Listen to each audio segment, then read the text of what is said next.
This is the zoning board meeting of June 20th, 2024, in accordance with Open Public Meetings Act, PL 1975, Chapter 231. Adequate notice of this regular meeting of the Board of Adjustment of the Township of Franklin has been provided.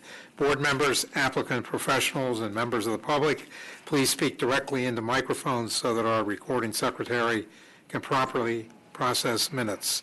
Applicants and professionals, please fill out the sheet on the table when you've completed your testimony. Thank you. Roll call, please.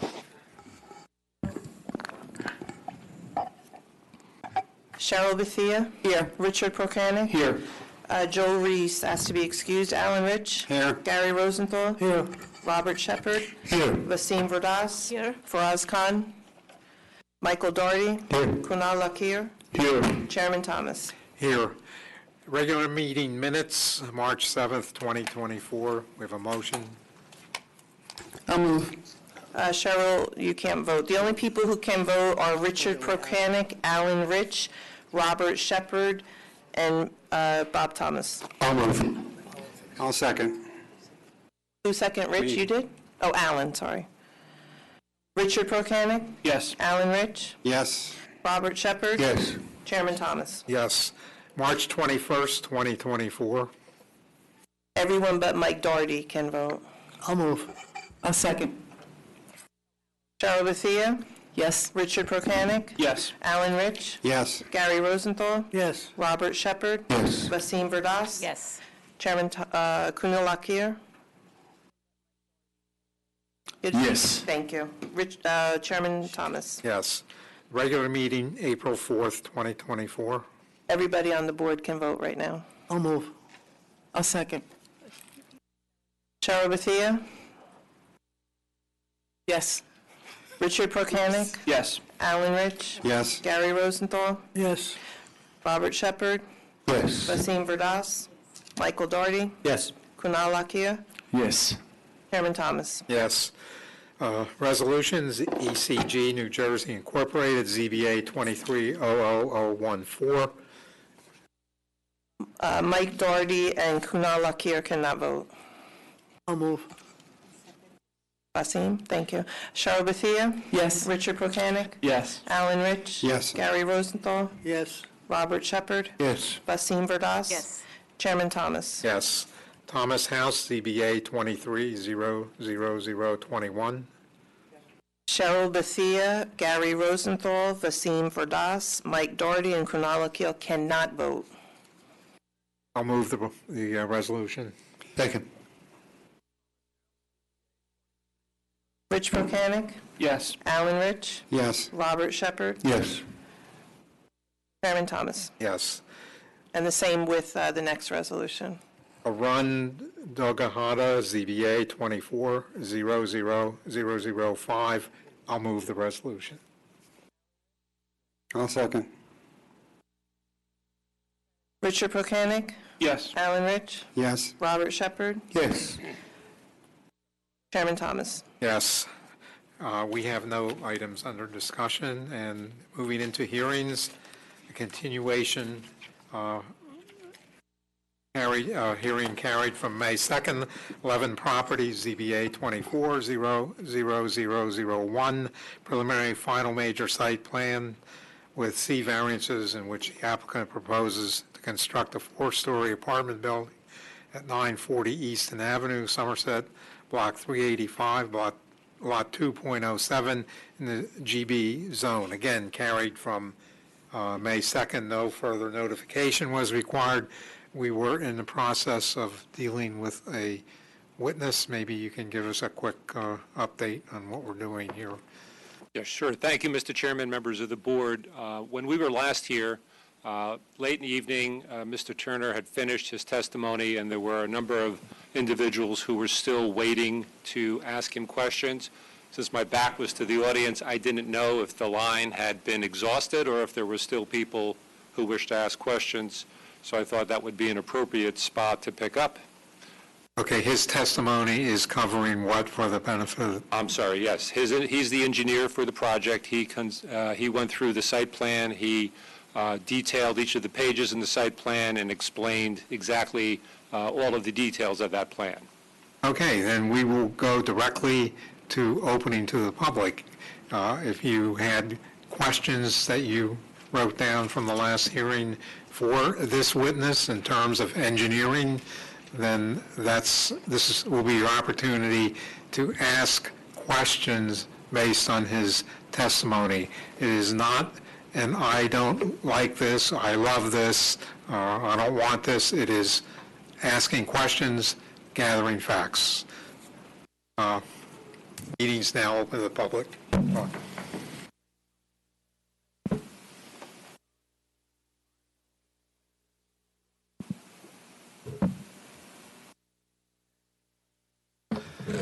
Good evening. Arnold Schmidt, 134 Hickory Road, Somerset. Mr. Turner, correct? Correct. Okay. Is it correct that the full extent of the Levin Menlo Environmental Assessment Report concerning public health and safety states, quote, this project will result in negligible impacts to traffic, air quality, noise, and public utilities. The multifamily residential use does not create potential dangerous site, and it is highly unlikely that this project poses any risk to the public health or safety, correct? Where are you reading that directly from the environmental assessment report? Exactly what I'm reading from, yes. Then that is correct. Okay. Mr. Turner, as a parent, as you stated previously, and more specifically recording teens and preteens, would you agree that they sometimes like to hang out at places away from their parents to meet friends, listen to music, play video games, or other activities? I suppose it's not directly related to engineering, but I can say yes. Sure. Okay, good. Levin's proposal includes a pedestrian walk path to McDonald's from the apartment building. Was there any discussion when preparing a report focusing on teens and preteens from the apartment building who sometimes may not use sidewalks because we know they don't always like to follow the rules? Any discussion about that? No. Okay, so not a concern.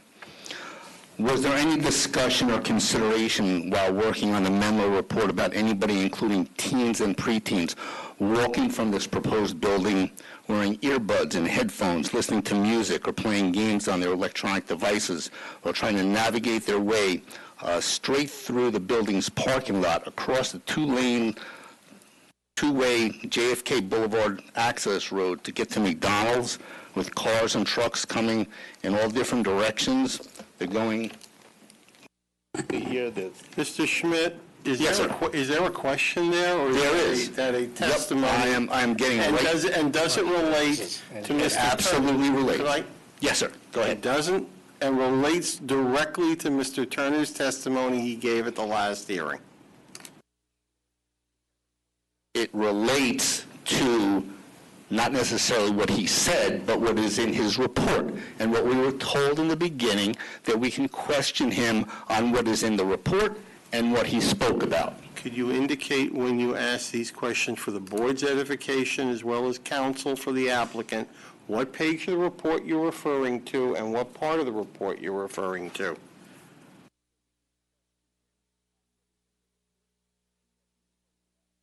Page 9, 5.13, Public Health and Safety. Thank you, sir. You're welcome. So, to continue, so these preteens and teens walking from the apartment building to the McDonald's, crossing the two lanes, the access road, and to get to McDonald's with cars and trucks coming in both directions, cars coming up from behind the apartment building, cars in the McDonald's parking lot, walking all around. They've got their headphones on. Any discussion about concerns about that?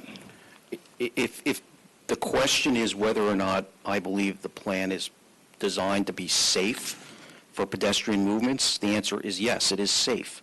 We've provided walking paths.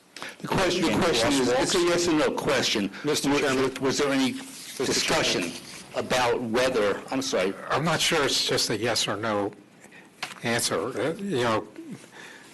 okay. The site plan is the site plan, and if he's certifying that the circulation plan for pedestrians is safe, it's safe. I don't know that we're able to hold this applicant responsibility for kids wearing headsets and crossing Kennedy Boulevard. The questions are supposed to be pertaining to the engineering of the site.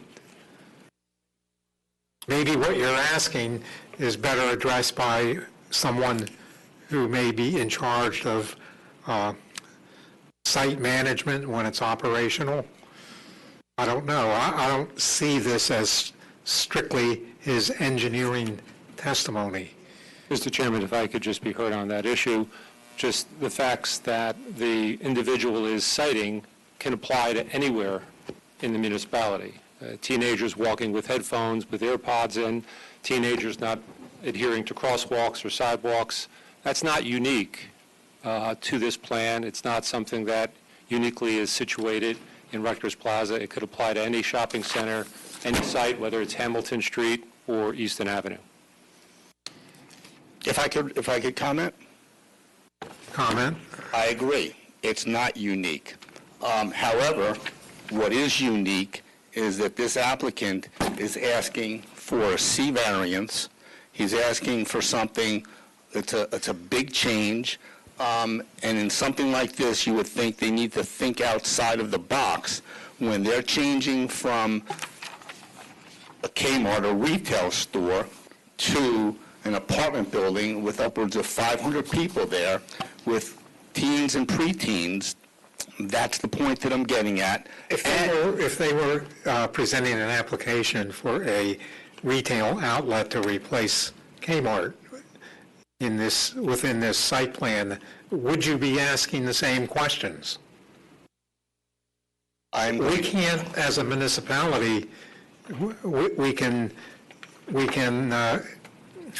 do a site plan review, and we can listen to the expert's testimony, in this case the engineer, and eventually traffic, that this is safe, it meets all standards, and everything like that. We cannot sit here and discuss for the next 3 hours teenagers wearing headphones.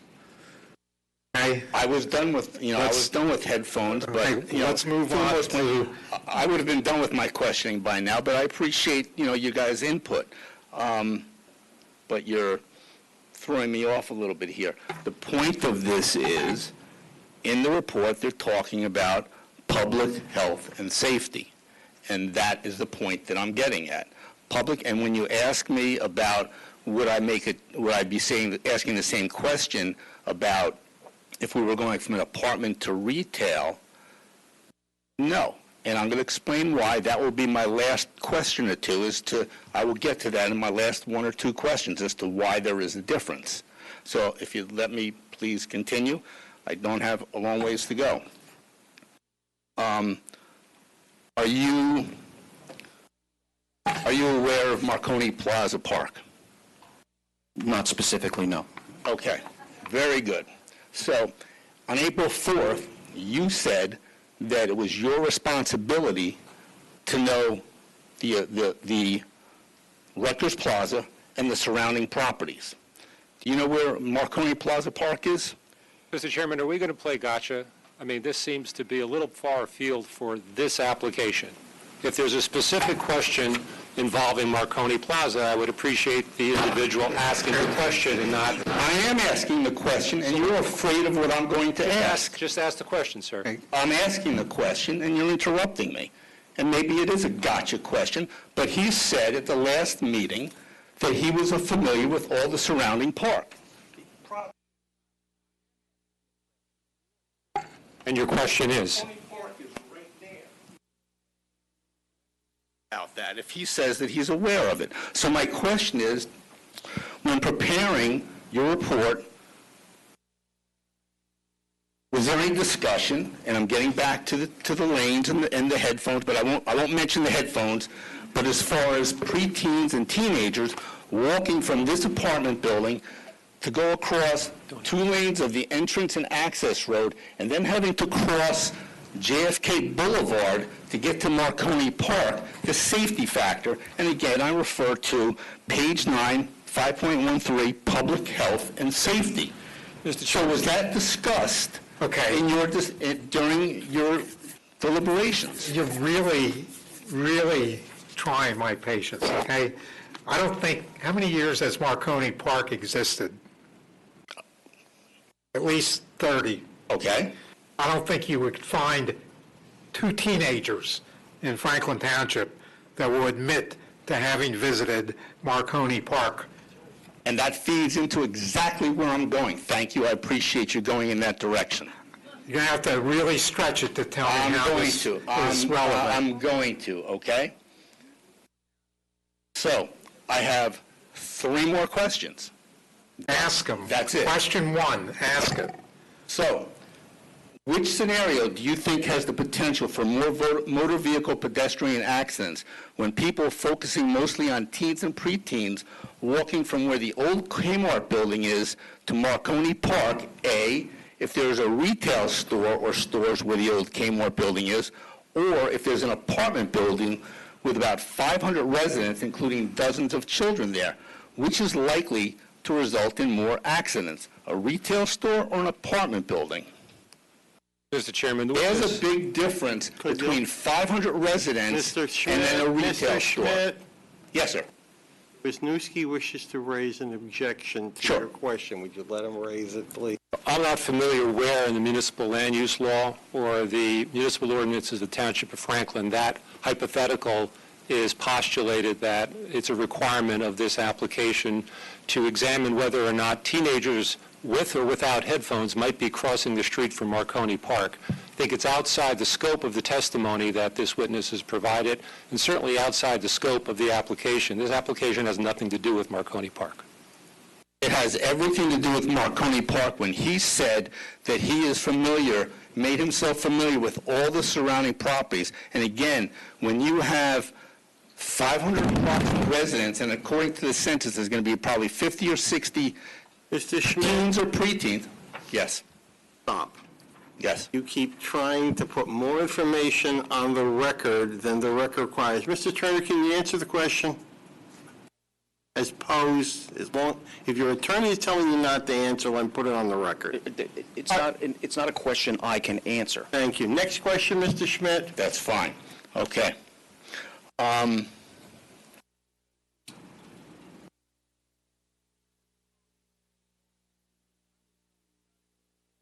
I guess my final question as far as this is concerned, when preparing the public health and safety section where Menlo states the multifamily residential use does not create a potential dangerous site, and it is highly unlikely that this project poses any risk to public health or safety, end quote, did Menlo Engineering on behalf of Levin Management take into consideration Marconi Park, McDonald's, and the children living in the proposed apartment building walking to these sites under the precarious scenarios I presented with all the motor vehicles going back and forth through the access road, JFK Boulevard, and all those?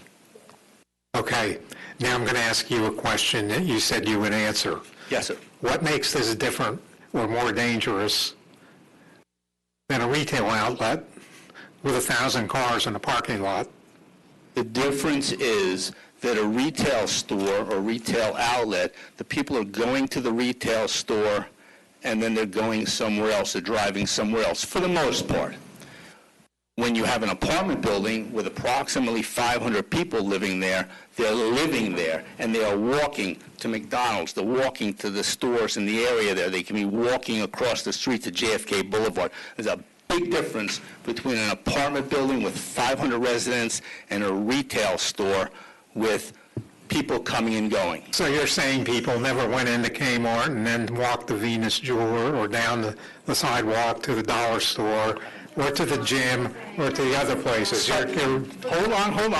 It's a valid question, but the answer is yes, they do. But not to the extent of having an apartment building with 500 people living in it.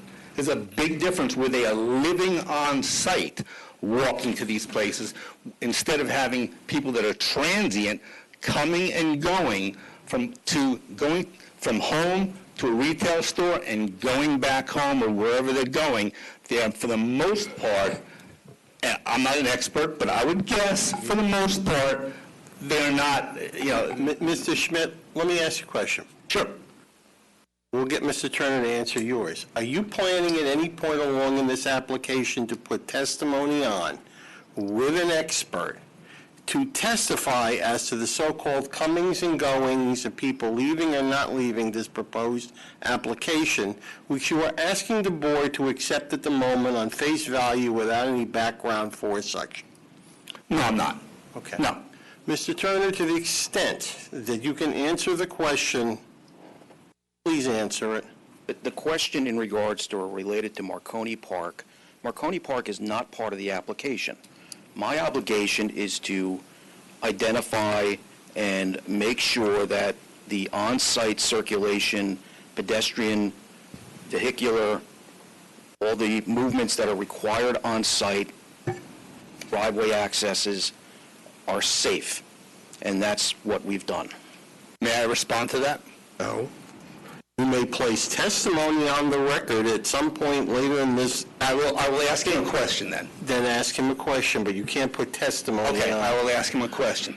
Did you not, on April 4th, state that it was your responsibility to be familiar with and know the Rutgers Plaza property and all the surrounding properties? And believe me, I went back and looked at, I'm sorry, I'm making a statement, I won't make a statement. I'm asking the question.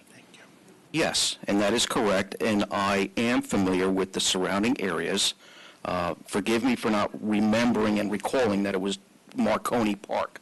I work on a number of projects throughout the course of a month, and we haven't been here in a month and a half or so. Yes, I am familiar with the area. But not Marconi Park, as you said, I am which is familiar right with- across the street. I am familiar with the fact that there is an open parcel at the corner of JFK Boulevard and Easton Avenue. Marconi Park. If the Marconi Park, yes. If There's that's a what big it is. difference between an open space and a park where people can walk. I'm Mr. sorry, Schmidt, I'm making a a statement. question. A question, I'm sorry. So is there a difference between just an open area and a park where children can go from the apartment building, dozens of children can walk across the access road and That's across the question. JFK Mr. Boulevard? Schmidt, is the question, is there a difference between an open parcel and a neighboring park for purposes of this application? Thank you. Thank you. For the purposes of this application, it doesn't matter. We're not, the Marconi Park has nothing to do specifically with this application. Okay. I am done with this line of questioning, so thank you. I'm going to make a special request now, and I know you said previously that you only get your one shot at the apple here. That said,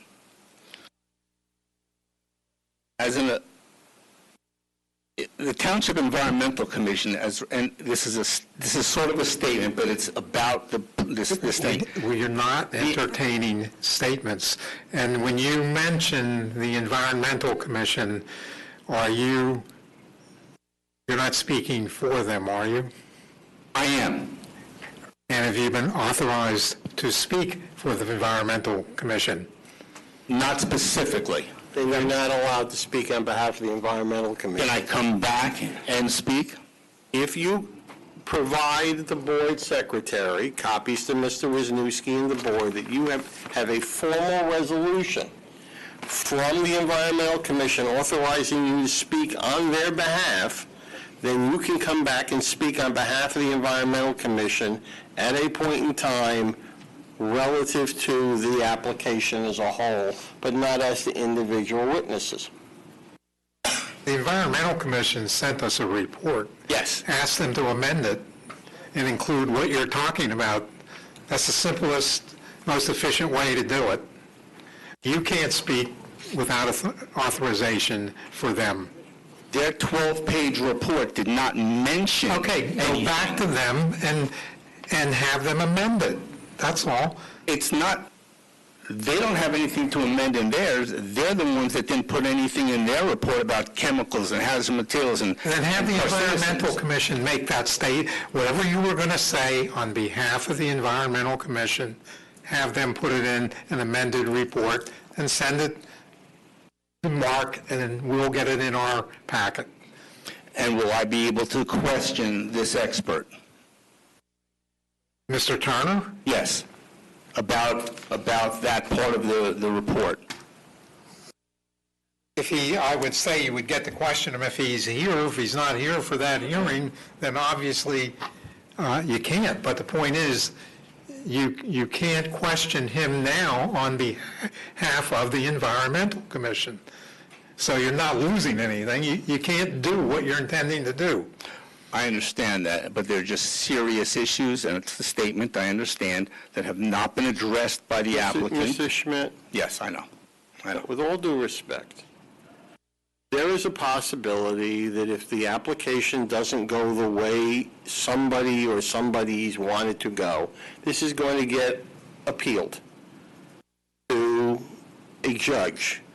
And one of the things we need to try to do is to try to not clutter the transcript with non-germane issues that only are going to raise issues down the road in a judicial setting.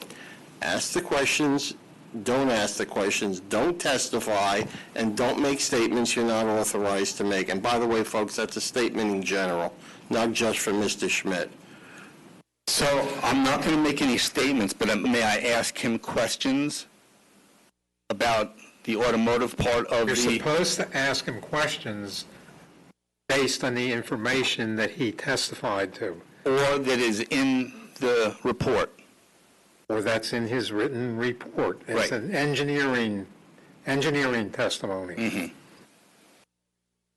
Yes. And what if he left very important information out of that? Am I allowed to ask him about that? Who said he left very important information out of it? I just did. It's well-known information as to what happened at Kmart for 30 But, years. Mr. Chairman, there's no foundation, and if we're going to get into expert testimony, then you should bring an expert witness in to provide that information to the board. Mr. Wisniewski, there is a lack of foundation because your client did not report the incredibly important public health and safety information in the report. Mr. Tried to Schmidt, hide it from the Mr. board and the Schmidt. public, and now continue to try to hide it Mr. by Schmidt. bringing this information into the sunlight. Schmidt. It's your person's problem. Schmidt. Yes, sir. You know, Arnie, Yes, a sir. long time ago, I did ask for someone to be removed from this hearing, from a hearing. Yes. We have rules, we have to follow them. Mr. Bernstein said there's a procedure to follow in Understood. case this goes beyond here at some point in time. You're making it difficult for yourself, for the understand. position that you're advocating. You're doing it in no benefit whatsoever. You're making it very difficult on us. Now, last chance, if you have an engineering question, ask it.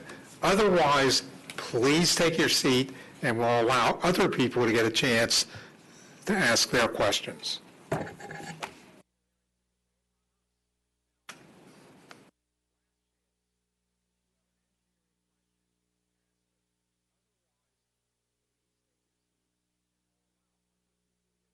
I can't ask any more questions because of them stonewalling. So, thank you. I apologize. I resent apologize. that comment that you can't ask questions because you're being stonewalled. No, not by You're you. Not by you. You're Not by not you. following the established legal procedures that we follow here. Understood. It's not a matter of being stonewalled. Understood. I don't mean by you. I mean by him saying lack of foundation.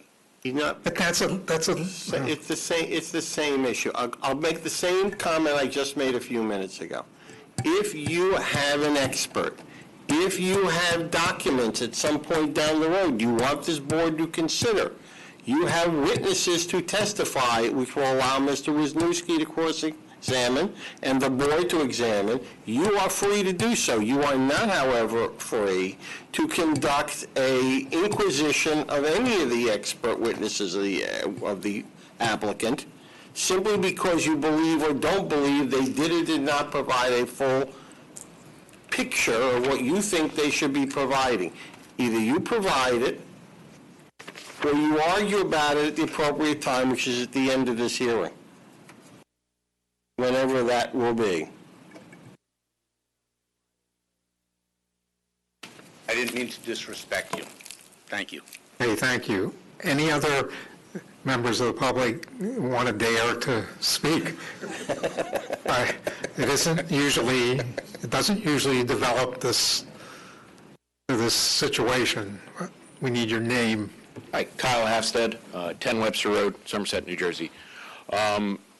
Would it be all right if I ask for a list again of the people that will be testifying so that we know what questions we can ask and save later? It could be after I ask, but... Next witness tonight will be the architect, correct? Dave Minnow is the only other witness tonight. That's it. That's it. And who else are you planning on potentially calling in the future? We plan on calling in the future, we have our traffic expert, Carl Penke. We have Chris Otto from the Otto Valuation Group. We have our planner, Paul Phillips. And we have Matt Harding from the Levin Management Company. I just got a couple of questions. There seems to be, like this will put a large amount of, to have 500 apartments or 400 apartments, 500 people. That's quite a bit for sewage. What is the... Wait a second. 200 apartments. 200 apartments. And I just heard 500 people. Just so we're on the same page, because these numbers get thrown out indiscriminately without thought. 200 apartments, it is pure speculation if someone says there's going to be 500 people, and it's also... Well, what is the average size? Well, wait a minute, it's family? also speculation to say that there will be hundreds of school children. Okay? You look like a reasonable person, an intelligent adult. I'm sure you can deduce that from 200 apartments, maybe you'll get 400 people, maybe you'll get 500, but it's speculation, right? Same with school children. And Mr. Chairman, I do believe they are going to be having somebody from the development side, is that correct? And then also a planner. So questions like the number of people, things like that, I think that is a reasonable question to ask perhaps of somebody down the road. That's correct. Either the planner or from Chris Otto. All right, thank you.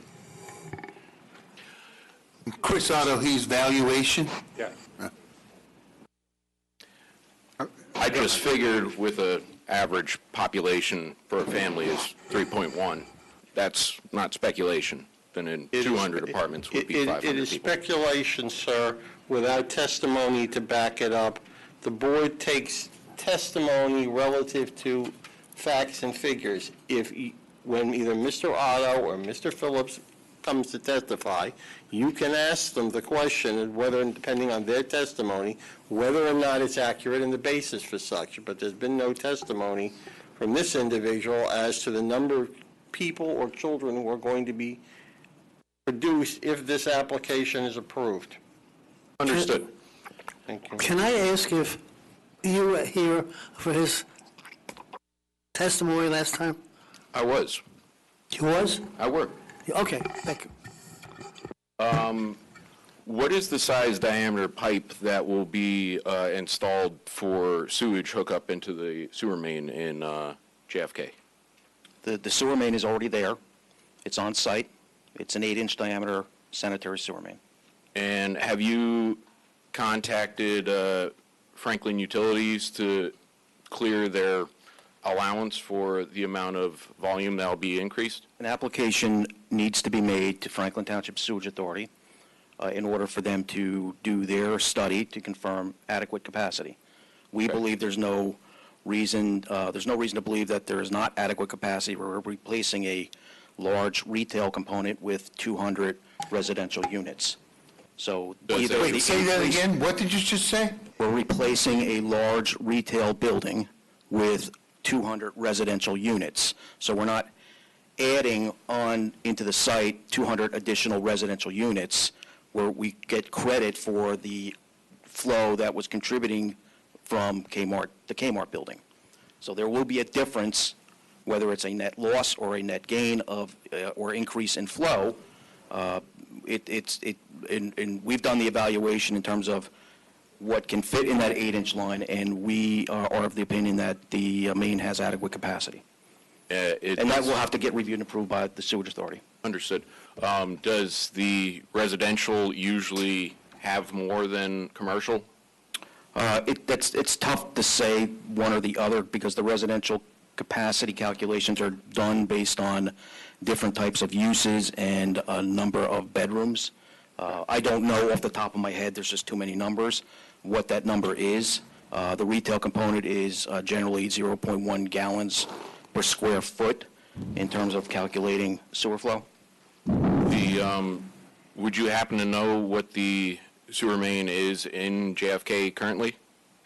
Not for yours, but in the public? I don't know. Connected I into? don't know what that is, no. We're not tying into, we're not going to touch it. That'll be something that the sewage authority You're looks not at. tying into it? We're tying into the on-site mains that tie into the sewer system that's located in JFK Boulevard. But we're not touching the line in JFK Boulevard.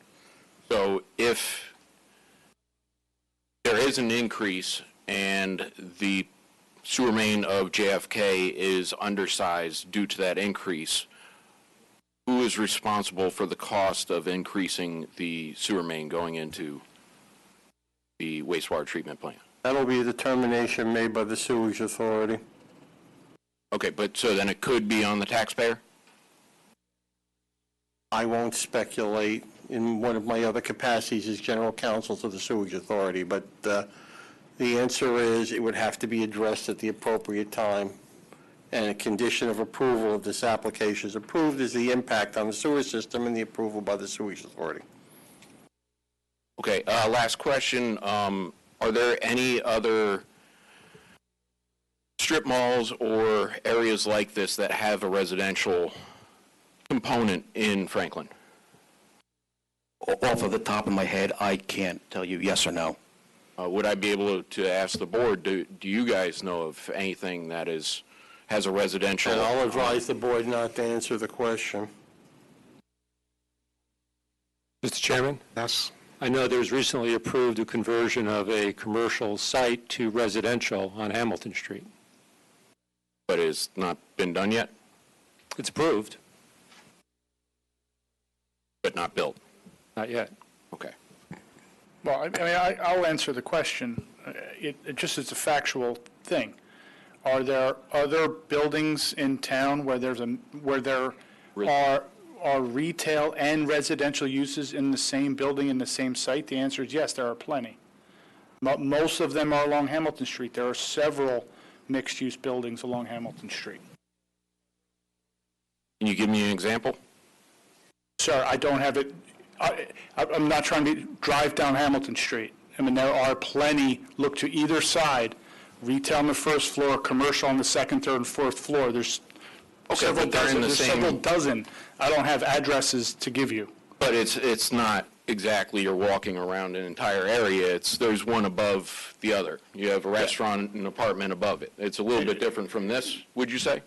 Look, I'm not testifying. I'm not here to testify for the That's applicant. understandable. The questions I understood was, are there sites or buildings where there's both retail and residential? And that's the answer. The only reason why I ask is because it was said that this is unique, or not unique for safety, but it sounds like this is a fairly unique property. So I don't understand why, the safety of people walking around is not unique to this. That's all. Thank you. Anyone else?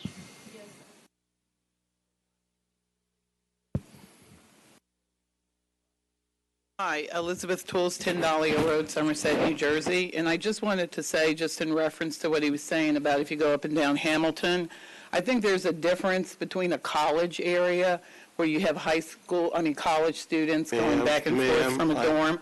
No, because he just brought I this up, and understand what he understand said that. in answer to a question. The issue is, if you have a question. I also want to just continue to add that you asked if we heard his speech when he came. Yes, that was 2 months ago. Last month, when we showed up, it was canceled.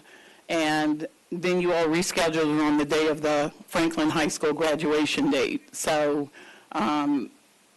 just out of courtesy of the people who live here, I'm a little concerned because it feels like, I know that you're saying there's a procedure, but you can't also attack the residents who are up here asking questions. I'm not an authority on, what plans have to look like. We've been given no advance information to prepare for, questions or understanding what the parameters are, but then it feels like the people are coming up here and being attacked when they're asking their questions.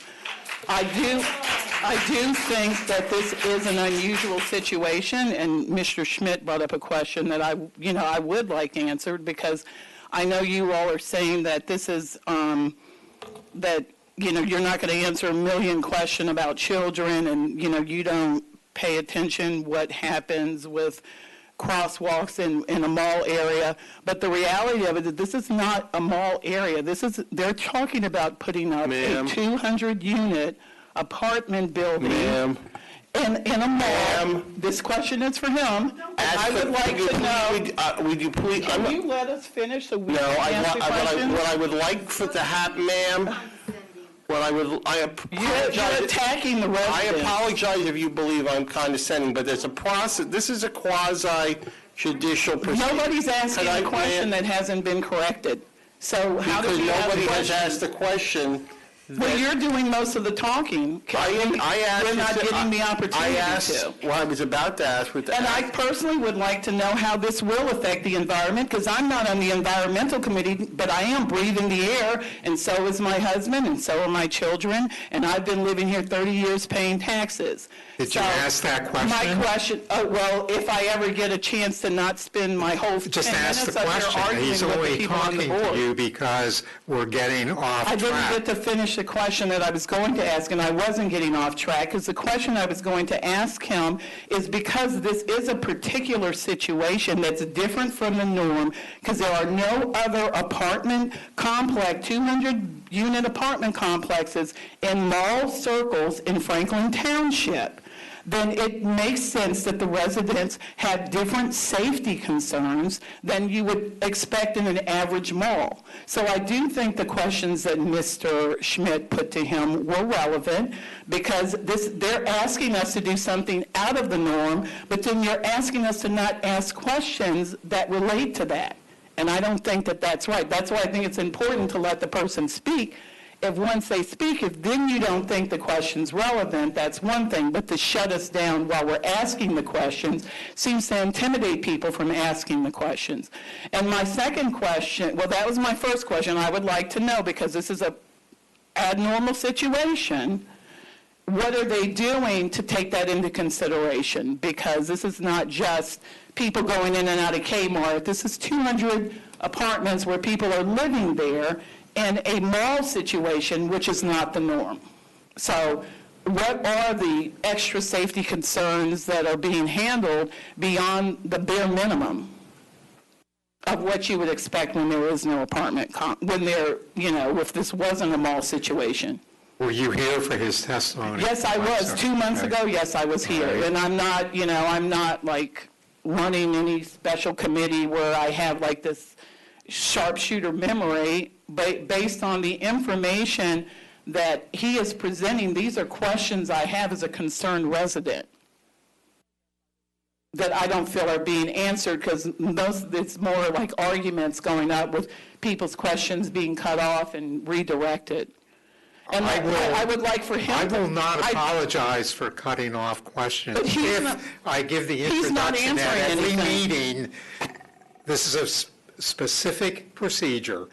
His testimony is engineering. The questions We have not that heard are asked from him. We're not hearing from him. We're only hearing from the board. He's not providing us any We haven't had many answers. questions This is a concerning question. his I don't think there's engineering any, that is testimony. an engineering I question. believe that the question of pedestrians and the children. That's an and engineering question. They're asking us to do And I think something that out of was the answered ordinary. before. They're asking us to You do wanna something take out of the another- ordinary. And also, I would also like to know when are we going to get the environmental report? I'm not on the environmental committee. I'm not speaking on behalf of the environmental committee, but I am living in Franklin Township. This is my The environment. Environmental Commission report, ma'am, is public record. It is in the online? Yes. Online is part of this application. It's not online, but it's in the file with the Department of Planning and Zoning. Thank you. No, Sorry. none of the reports are online, but all the application materials are online. Well, could they summarize for us what it's going to No. tell us? No. I mean, so we're up here asking questions and we'll never get an answer. Is that what's No, going? you're asking questions of the witness. The witness is going to answer the question related to whether or not the applicant took into consideration the issue of pedestrian safety and related items in its consideration of its application. He's not here testifying as the environmental. It's an Environmental Commission report, which is part of the record, which you are more than welcome to get a copy of here at the Township Municipal Building. So also later on in the hearing, we as a board go over all the reports that have been submitted to us, which includes the environmental report. And if there are issues brought up by the Environmental Commission, we deal with them. Right now, the environmental report's not part of the issue. Engineering is. You're bringing in safety and pedestrian safety and making that part of this issue. Let him answer That's the not question. engineering? That's not engineering and unusual, considering the unusual scope of what they're asking, that's not considered engineering? Environmental? No, I'm talking about what you just said, I said, pedestrian ask the safety. question. I did, but then every Then- time it's time for him to answer, you all Because jump You in. keep going back to the environmental report. Oh, no, you all keep cutting me off. We will deal with the environmental report when that comes up. We deal with all of the reports. Right now, we're going step by step, and right now, we're on the engineering step. And I can answer again, and it's going to, I apologize, because I know I'm going to sound like a broken record. My testimony, last time we were here, and my testimony when the gentleman came up and asked the question is the same.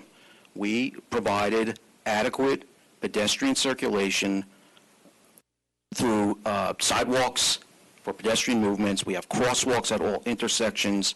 We have all the ADA ramping that's required.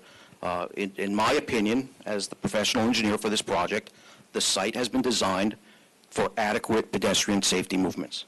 Well, can I ask then what experience that you have in designing sites for 200-unit apartment complexes and shopping areas? It's irrelevant. They're all different. Every site is different. So Other sites don't look like this You site. designed other 200-unit apartment areas and shopping center circles? He's been accepted as an expert witness by this board. I believe the individual testified that each situation is dealt with separately, and he has testified that he believes that the applicant has engineered the site appropriately based upon the requirements. That's his answer. Well, it's actually your answer, because he didn't answer. If you don't agree with it, at the end of the hearings, you have a chance to make a statement. You can, at that time, stand up where you are now and say, I think he's full of crap, I don't agree with him, it's what he said is wrong.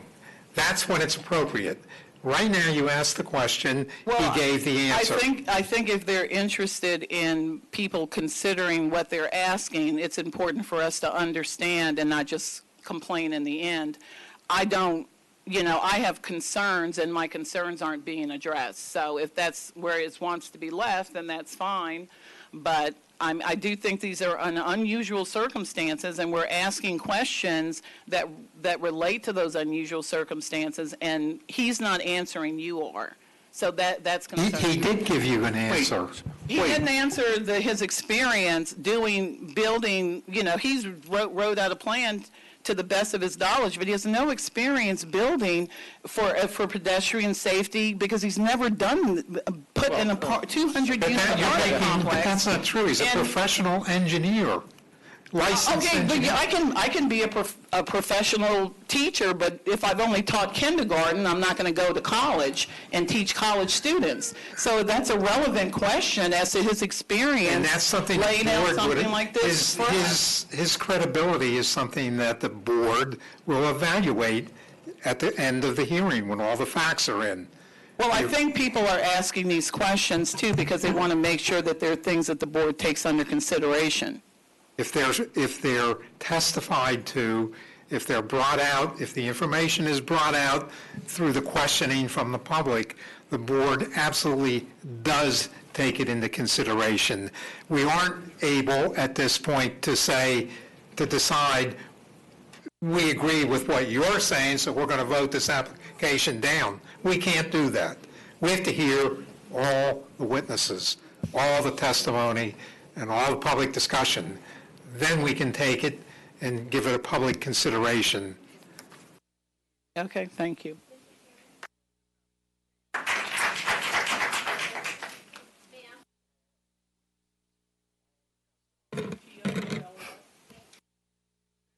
Terry Thorson, 18 Labed Drive.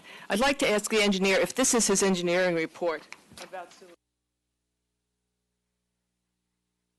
Terry Thorson, Spell your last name, ma'am, just for the record. Thorsen. Thank you. Yes, that's my report. Will you read the highlighted portion, the first highlighted portion about the effluent? Can she just ask a question? I did. I said, can you please read Well, it? no, she's, No, question. he can read. I think it's established that Mr. Turner knows how to read. Ma'am, if you'd like to ask him a question regarding the highlighted information. Okay, I'll ask the please do. question. The question is, why does it say that the Kmart project, original Kmart building, produced about 10,000 gallons of effluent, and it's estimated that your project will produce 40,000, an increase of almost 30,000 gallons? And you didn't know that. You said you didn't have the figures. I had the figures. You didn't have them. Ma'am, I look at a lot of projects and different reports throughout the course of a day and throughout the course of many months. I did not specifically indicate that I knew the numbers because I did not know the numbers, and frankly, it doesn't matter. We are obligated to go to the Franklin Township Sewage Authority and obtain their approval. If they come back and don't approve the project, this doesn't move forward. Once we get Franklin Township Sewage Authority, it has to go to the NJDEP. If we don't get their approval, the project cannot move forward. This is just a technical issue related to sanitary flow, and we are obligated to get the permits that we need for the project. Okay, I have another question. With the sewage, you're required to have sewage pumps to pump them out? Because No. your application did say that it would require, not in there, in the application. It said that sewage pumping station would be either diesel or natural gas. Was there any consideration to giving more clean energy? I don't think that's related to this particular project. I don't know where that report came from. That didn't come It's from in your it's in the application. in the for application, but it project. didn't come from my office. Okay, so you can't answer it. Well, I can tell you that the gravity of the sewer system that's Mm-hmm. required for this property is accommodated by gravity flow. There's no pumping required for the first, second, and third floors of this particular building. I was thinking that the pumping, they're talking about pumping stations so I was thinking it was something that would be the entire building and getting it into the sewerage system. No, I don't know why that's in that application. There is no pump station related to this project. Well, that's a problem. A lot of these applications are just padded. They're just a boilerplate, and then individual little things get put in. One thing I'd like to say, I think there's a little misunderstanding here. When the previous lady was up here, we were talking about an environmental report. I thought she was talking about the Environmental Commission, but she was being referred to the environmental impact statement that Levin paid for. No, So- we were talking about the Environmental Commission It was very report. confusing when I was listening. I don't know which one. No, I was talking about.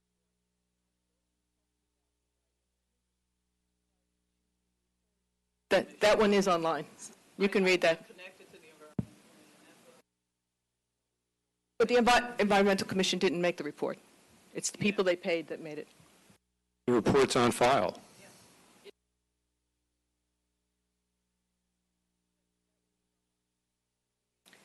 Good evening, everyone. My name is Kashmira Medan. Make sure you speak into the mic. Can everyone hear me? You can twist it. Yes, I know what to do. Kashmira Medan from Spangenberg Lane in Somerset. Mr. Schmidt and all the other speakers brought upon good points.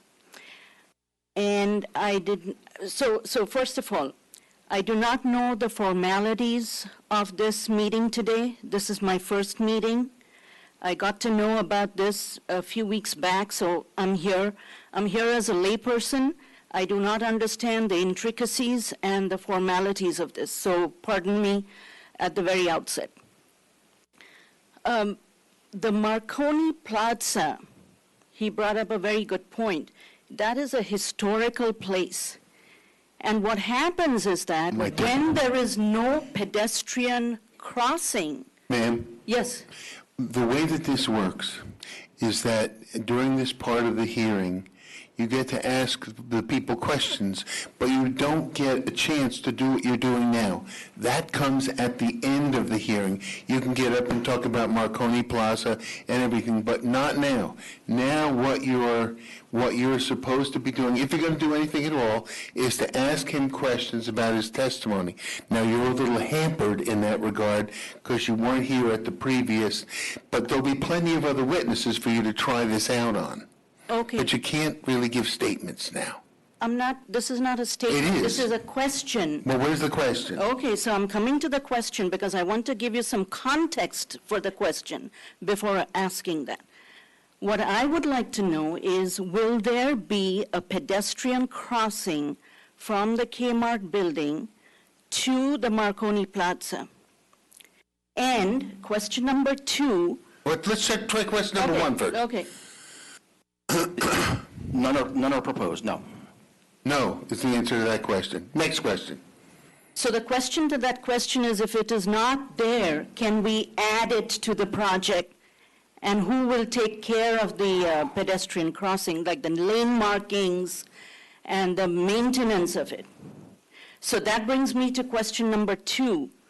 Right now, the JFK Boulevard median is not a very well-maintained median.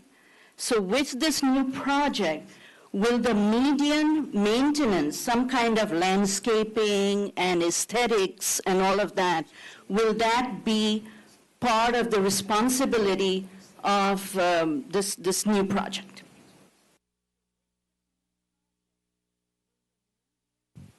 Can you ask that question again? I'm sorry. Right now, the JFK median is not a very well-maintained median.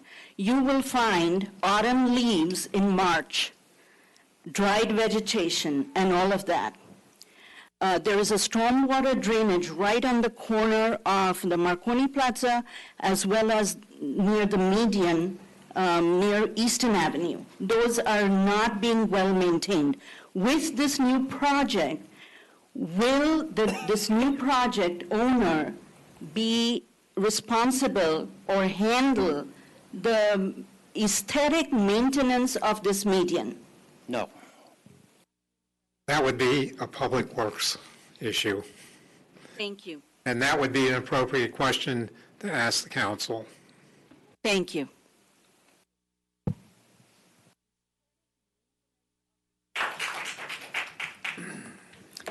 Kiki Anastasakos, 3204 Enclave Circle, Somerset. Could you spell your last name, ma'am, for the record? Anastasakos.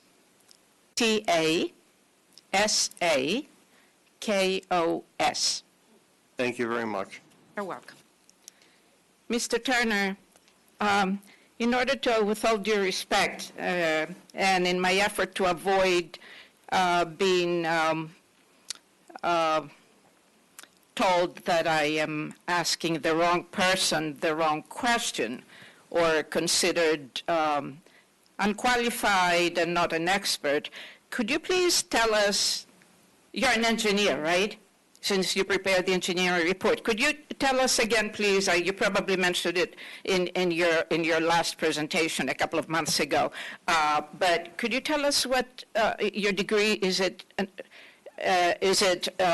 is this relevant? I mean, you're an engineer in charge of building the building.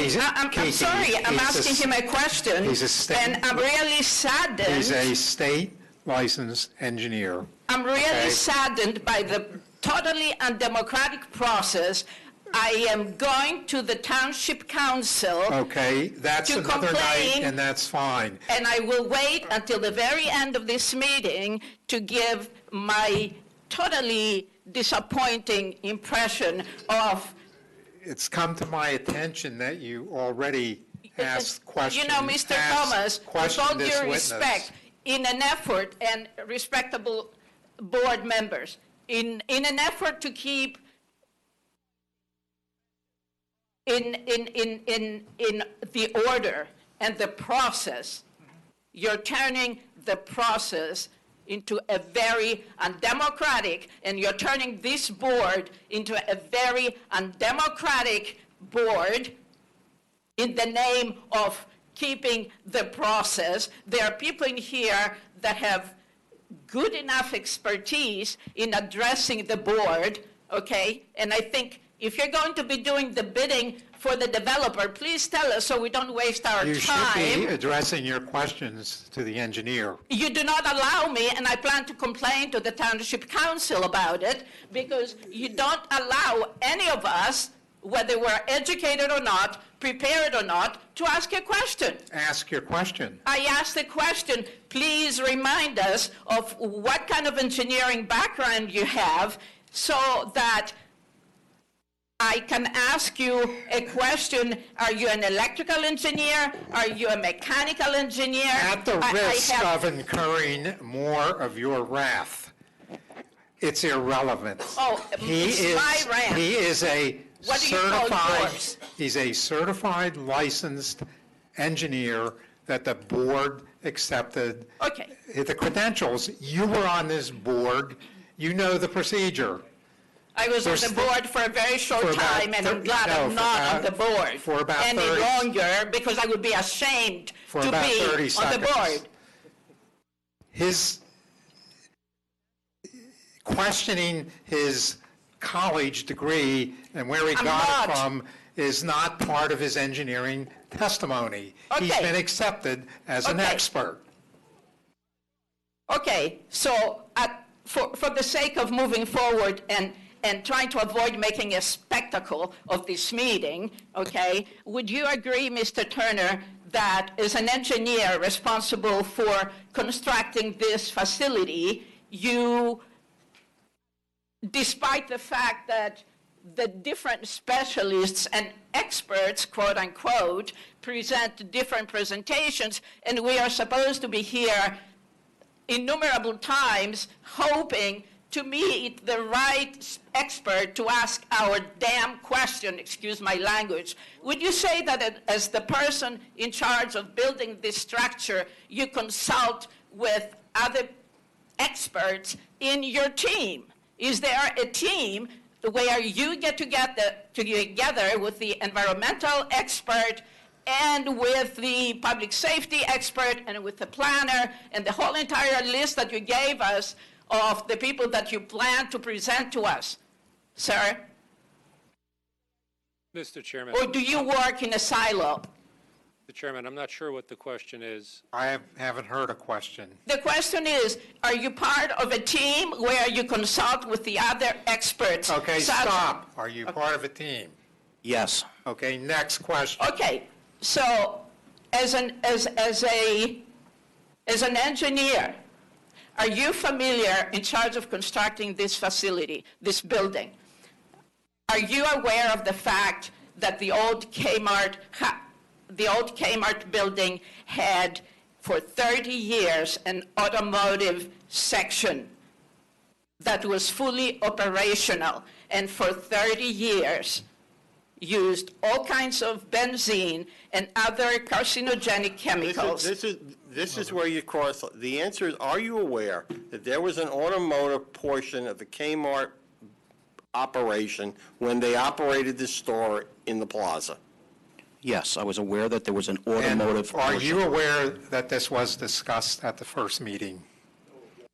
Yes, it was. Yes, but due to the fact that the respectable board decided to reschedule the meeting several weeks later, I'm sure I'm not the only one in the room that has forgotten, and I would like to kindly be reminded of his comments.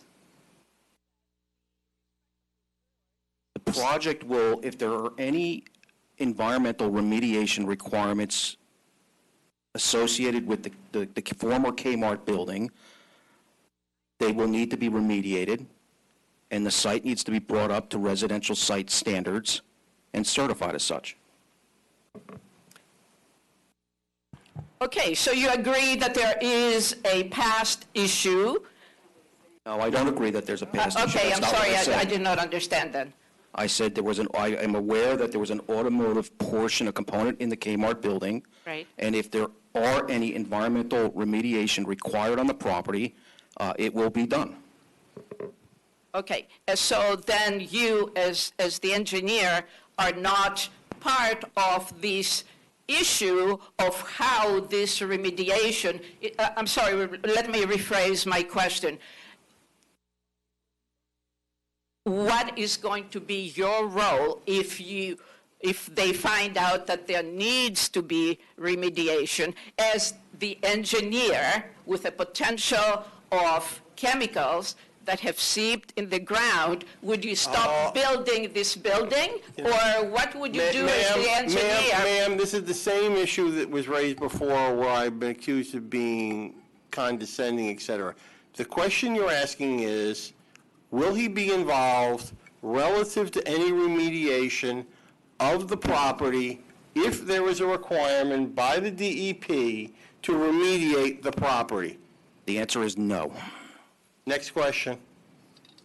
And how do you propose that you are going to be the person responsible for constructing the structure without being involved?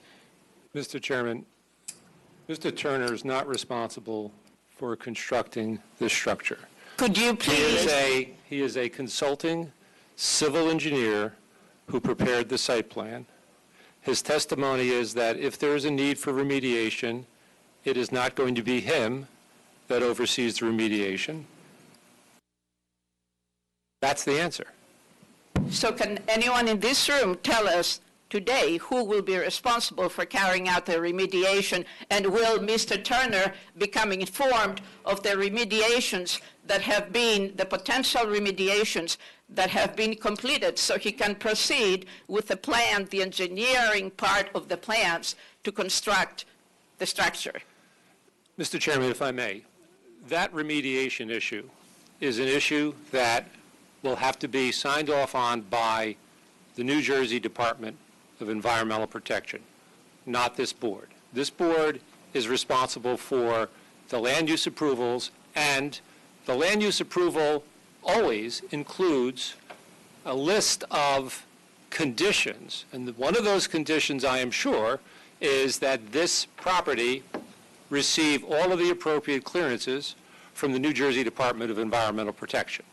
And so we are miles away from that issue. This is simply a hearing on Mr. Turner's testimony, and he did not testify beyond saying that he was aware that there was a automotive use in the Kmart facility, and that if there is a need for remediation, it will be remediated to residential site standards. That's his testimony, and that's what he has answered to again.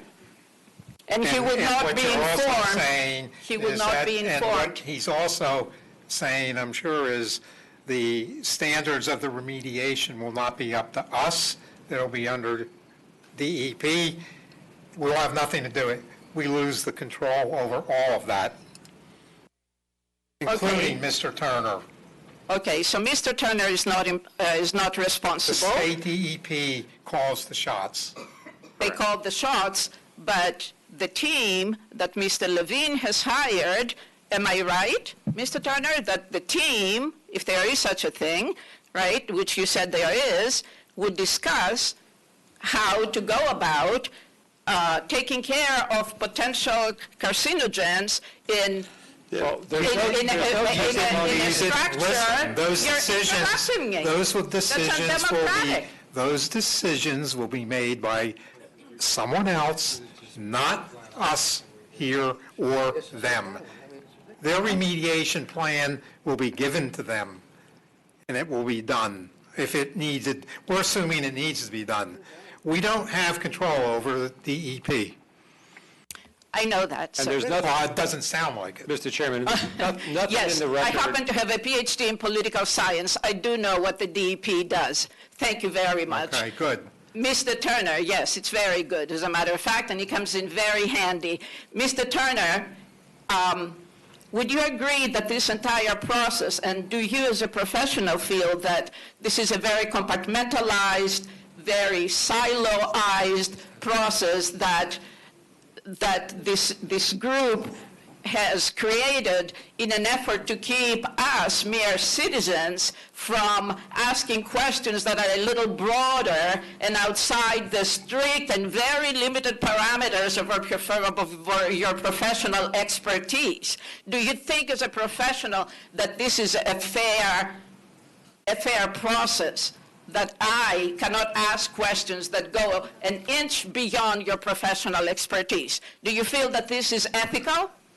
Mr. Turner is not here to opine on the process. He's not here to opine upon the rules. He's here to opine upon the report he's prepared and the plans he's prepared, which he has done, and he's prepared to answer questions about that. The question that was just asked has nothing to do with his testimony, has nothing to do with the report he's prepared, and he's not going to answer that question. Thank you. And of course, you wouldn't want him to answer questions that are beyond or outside of his expertise. Of course, Why would you Mr. want Thomas. him to talk about something he knows nothing about? Yes, I agree. It was simply Why ask the a question? so-called rhetorical question. Thank you.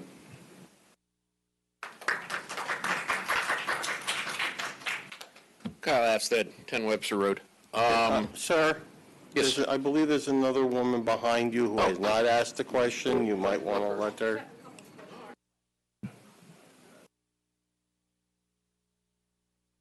Good evening, Louise Legoff, 27 Bedford Road in Somerset. Just have a couple questions. I'd like to know how Levin will remediate the Kmart building in framing it as a former COVID testing site. In other words, do you plan to do any discovery to see if there are any lingering potential for viruses? How will you handle this? It functioned as a COVID testing site. Ma'am, that's outside the scope of this individual's testimony. If at some point along the way, Mr. Wisniewski intends to call a representative from Levin Properties, that may be the more appropriate time to ask that question. Okay, I'm sorry, I thought this was related to environmental. My second question has to do, I believe, with engineering. Somerset County has repeatedly declared Easton Avenue as a grade F highway. A grade F highway that has produced one of the most highest fatality rates in Somerset County. So my question is, what remediation measures for this unique proposed development will take place to minimize the impact of more steady traffic onto Easton Avenue? And have you coordinated your efforts at all with Somerset County, who believes Easton Avenue to be a major danger spot as far as vehicle traffic is concerned? So I think that's a more appropriate question for another witness. There will be a traffic engineer that provides testimony. Will And- they be from Somerset County or from your firm? No, they were hired by the applicant as a professional, and they can opine in regards to your question, in regards to safety of Easton Avenue and any of the comments that we might have received from Somerset County. Okay. And will Somerset County also be part of these hearings to give their perspective? No.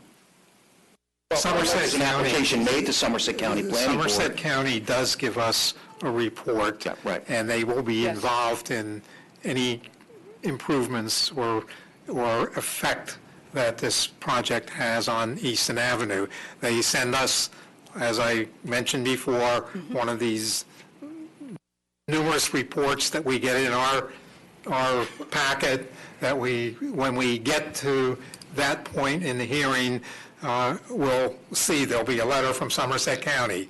They recommend X, Y, Z, or they recommend nothing, or they recommend whatever they do. They are involved, yes. Okay, thank you. Those were my questions. Thank you, ma'am.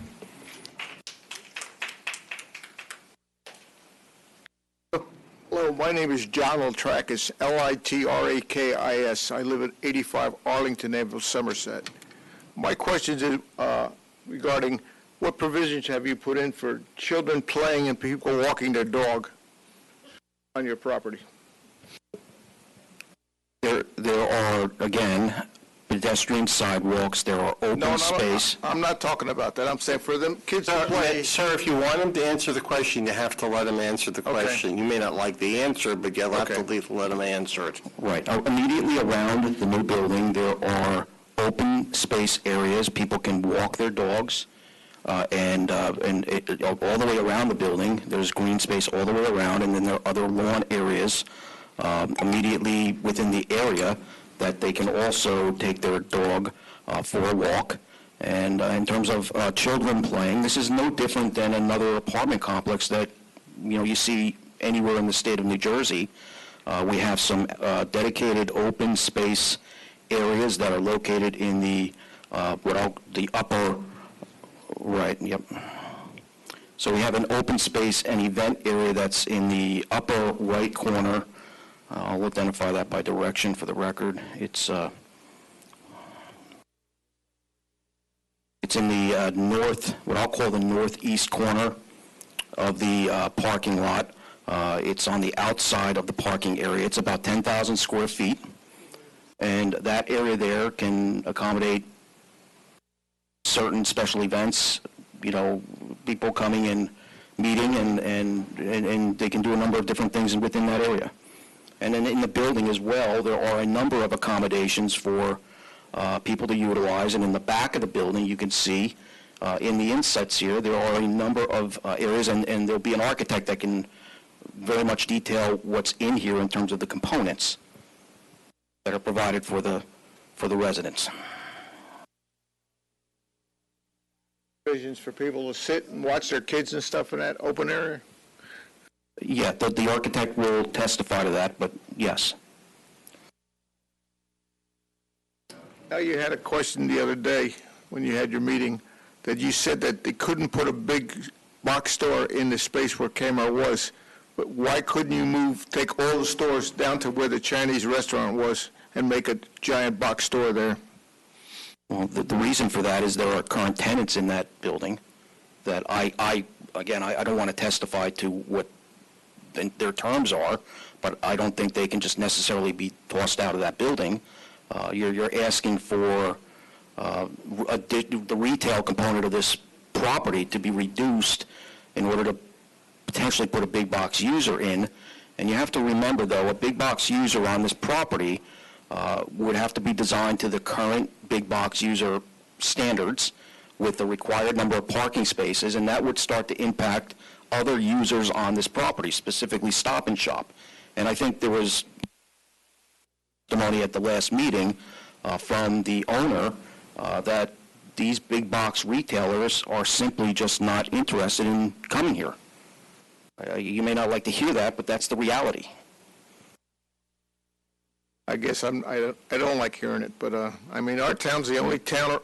We look at our next town over, Piscataway. They got stores everywhere. We have none in our town. That's ridiculous. Totally ridiculous. It's not up to you, but that's totally ridiculous. Anyway, I said my piece. Thank you. Okay, thank you. Kyle Afstead, 10 Webster. Can you refresh my memory? Is there an awning in the front there? Is that what the gray box is? I don't want to misspeak, so we'll let the architect address that. I do believe it's an overhang, but again, I don't want to misspeak. So these could very well be for the architect, so let me know if so. So you don't know if there is an awning, so you wouldn't know the height of the awning, right?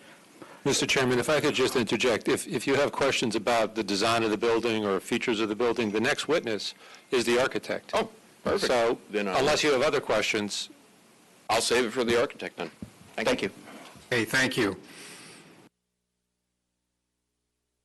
Hello, Linda Raimondi, Harrow Drive, Somerset.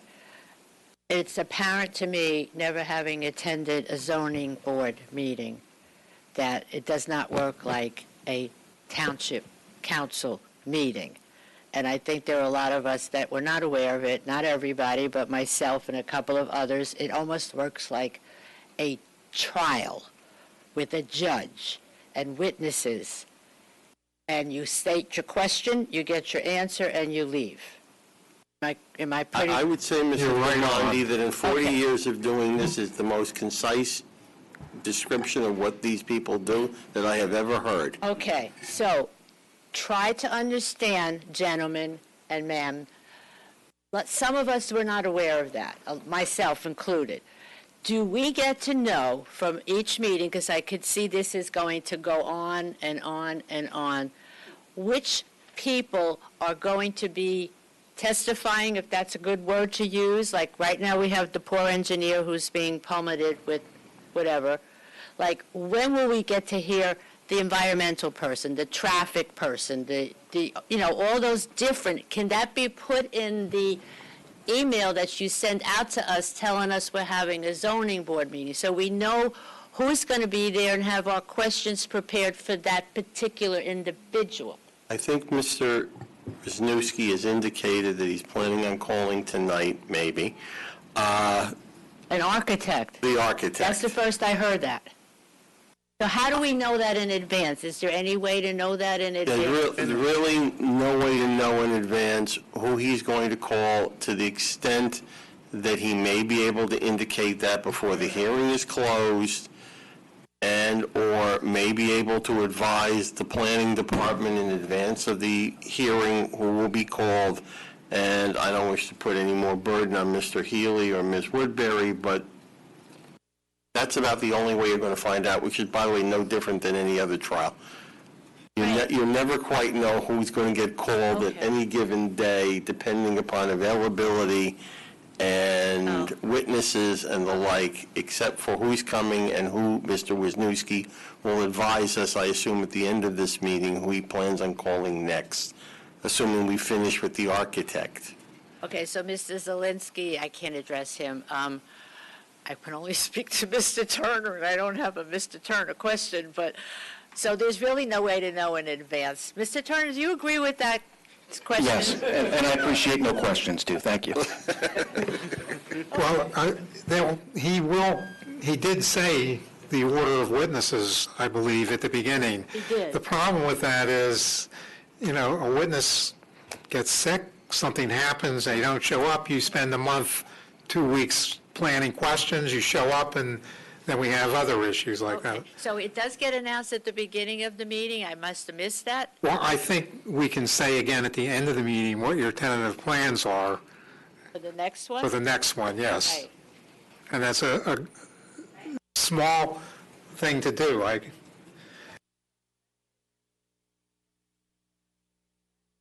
Hello, Catherine Sportak 6 Larson. So I'm going to talk about soil. So can I talk to you about soil? Wait a second. Spell your last name for the record. Sportack. I'm quite famous in this town. Let's get off to a good start. You're going to ask the engineer questions about his testimony. Yes, but And can I ask him about If they pertain to soil, specifically go right soil? to it. I just was checking before how it got ahead. started. Okay, so what kind of soil is on this site primarily?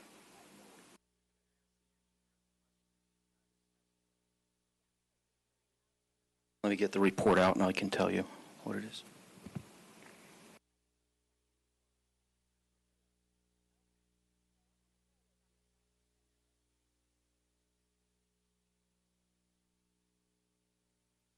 So in the environmental assessment report that was prepared by my office, there is a section on soils. We do a general inventory of soils based on published data. The soils page, here Mr. are, this is Turner? on page 4. Thank you. Page 4, it's section 3.1.2 soils, and most of the soils that are on site that are within the soil survey of Somerset County include Clinesville loam. And then we have a table summarizing various parameters of that type of soil. So, to the layperson, because I don't study dirt, is it known for good drainage? It has moderate drainage, permeability rates, which is the way soil geotechnical engineers calculate drainage of soils.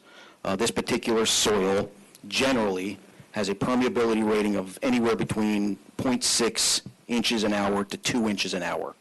So if you go a little bit below that, there's a little note and it says the soil survey. Can you read that to me? The soil survey indicates Clinesville soils are shallow soils on narrow divides. Runoff can be rapid, and erosion hazard can be severe. So, is Kmart on a slope that goes downward towards a canal that's filled with water? No, Kmart's on a flat pad, Yes, which we're but removing. the front is on a slope. But we're not doing anything in the front of this property. It has no... Okay, but it is the work- elevated. It is elevated. The Kmart building and this new building is certainly elevated in relationship to That East is End my Avenue. question. Thank you. So, do you agree with me that water runs downhill? Yes. And what is downhill in that direction? The canal? Am I right? Yes, across from East Okay. End Avenue, the canal, yes. Fantastic. So can you tell me how many times has Easton Avenue flooded, particularly around that area in the last few years? Have you studied that? No, But you said that there is really no impact. there isn't, because what we do is we analyze the impact relating to the existing condition. The existing condition on this property has a certain coverage. The proposed condition will reduce that coverage, and that's what our drainage calculations that are reviewed by professionals here in this office, as well as Soil Erosion, Conservation District, Somerset County, Delaware Raritan Canal Commission, they all review what we're proposing, and we are obligated to comply with their requirements. Okay. So, but you did mention earlier, it was mentioned that like water is increasing 4 times consumption. So if there is a drainage issue, you're increasing volume, you're up on a hill that runs towards a canal that is prone to flooding. Ma'am, You haven't researched how many years it's two flooded. parts. One, no one has testified that there'll be an increase in water 4 times that I'm aware of. There was a statement made by a member of the public that there will be an increase in potential sewer 4 times. Secondly, is there a And that's question? sanitary sewer, Sewer. not drainage sewer. Correct. That's two different Sanitary things. sewer, so, thank you, Mark. Is there now a question? Yes. Do you believe in climate change?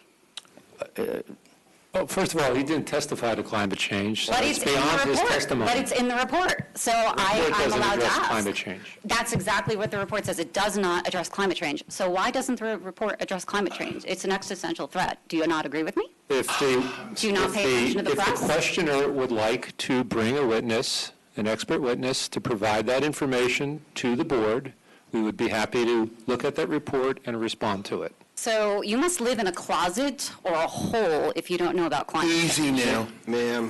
So, Mr. Easy Chairman, now. Mr. How do you Chairman, not know? no. How do you not know? Talk nice. Okay, I don't mean it that way. I'm just saying you must live. Well, the way it sounds. I apologize. All I'm saying is, Mr. Chairman, can I make a suggestion? all I hear about is climate change. I think the essence of some of her questions are talking about stormwater runoff and whether there's, I would think the concern, if she's talking about climate change and flooding, she's talking about whether there's going to be potential drainage or stormwater impacts. I believe Mr. Turner provided some testimony at the last meeting. It might be helpful if Mr. Turner summarizes some of that testimony that he gave at the last meeting, because I think that might be somewhat germane to her questions. Good idea. So I can do that, and at the initial meeting, I did testify to the stormwater management system. There is an existing system on site. We have to modify that system in order to accommodate this new building. We've also have to meet all of the obligations of the stormwater management rules and regulations that were in place at the time this application was deemed complete, and we have done so. Okay, so next question. So if you have done so, then how come you don't know how many times it's flooded in the last few years? Because it's irrelevant to what we're doing on the site. So let's say this gets approved, and then there is increased flooding. So let me just state how many times it's flooded, so that it's on the record. It's flooded January. Next. It's quite frequent. Unless you're going to testify and you've got material to show that it is germane to this application, ask a question germane to the witness's testimony, Okay, please. so then I have a question then for you. So let's say this gets approved, and then there's increased flooding, and the poor people cannot get down Easton Avenue or out of their homes, especially on Foxwood Drive. They're constantly getting flooded out. What is the recourse? I would suggest at the appropriate time, if and when we ever get to that situation at sometime in the unforeseeable future, that is an issue to be addressed either to the township or to the county, depending on which road they can and cannot get out of, So you're saying we just have to deal with the aftermath? any more than any other application and any other stormwater issue. But if you know something is potentially going to lead to increased flooding, we're just supposed to close our eyes and say, okay, let's hope for the best. So unfortunately, I think the answer to this question, and Mr. Turner, if you could, I gave you a question, I wish you had answered it more completely. Because what I recall from your testimony at the last meeting was that there's actually going to be a decrease in impervious coverage and an increase in the amount of soft surfaces like grass and landscape area compared to existing. Can you summarize that testimony that you gave last meeting? And I don't recall if you're doing any type of water quality treatment. If there is, if there's not, state it. If there is some type of water quality treatment measures you're implementing, please describe that to the board. I can do that. So yes, we are decreasing the amount of impervious coverage on this property. 78.6% exists on the site today, which creates But runoff. weren't you asked to? Could you please let him answer the question? The 78.6 existing impervious coverage will be reduced to 73.2%. That in and amongst itself will reduce the flow from this property into the existing drainage system. That's just how it works. We've also provided on the property around this building water quality structures that we are required to do in accordance with the NJDEP and DNR Canal Commission standards. We are also required to obtain their approvals. And part of their approvals are rigorous reviews of the stormwater management system. And not only from DNR, but it will also come from Somerset County, who review their drainage system in the road. And if they think we're having an impact on their system, they will, if they think there's something we need to do to address it, they will point it out. So if I remember correctly, they were asking for you to reduce it even further, and there was discussion that you were not inclined to do so. Do you want to refresh my memory? Was that the case? I think what we said, from what I recall, is that we would look at the possibility of land banking some parking to reduce some of the impervious coverage on the site. We can do that, but in my opinion, it doesn't make a significant enough change where it would really improve the drainage situation that we're currently proposing. We can get ourselves from 73% down to maybe 72. In my opinion, it's really not, we could certainly do it, we can certainly land bank some parking, but we also have to make sure we have enough parking to accommodate all of the activity on the property.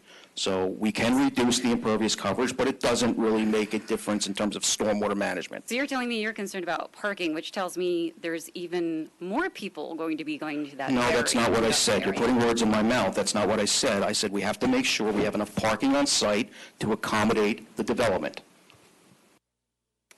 I don't think I have any more questions. Thank you.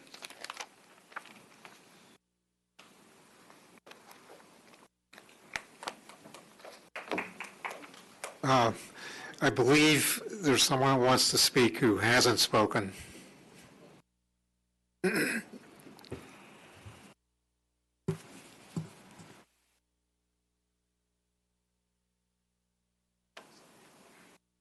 Eating more.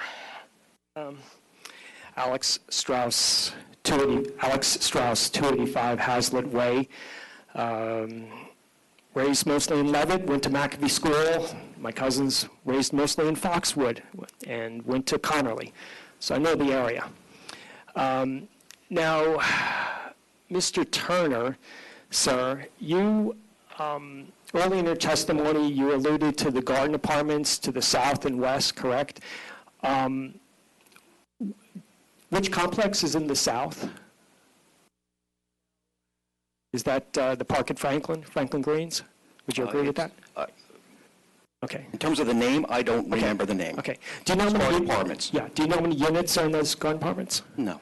648. Does that sound right? I don't know. Okay. And you're aware, you're talking about pedestrian, whatever, so you know there's a sidewalk on JFK, right? Yes. Currently. Okay. And you're aware that there are other ways as well to get to the center, right? From those garden apartments as well, right? So the fence, et cetera. I'm not sure. Okay. How you want me to answer that? That's fine. That's fine, sir. Basically, okay, you talked about you comply with stormwater standards, sir. Is there anything that says you can't exceed the stormwater standards?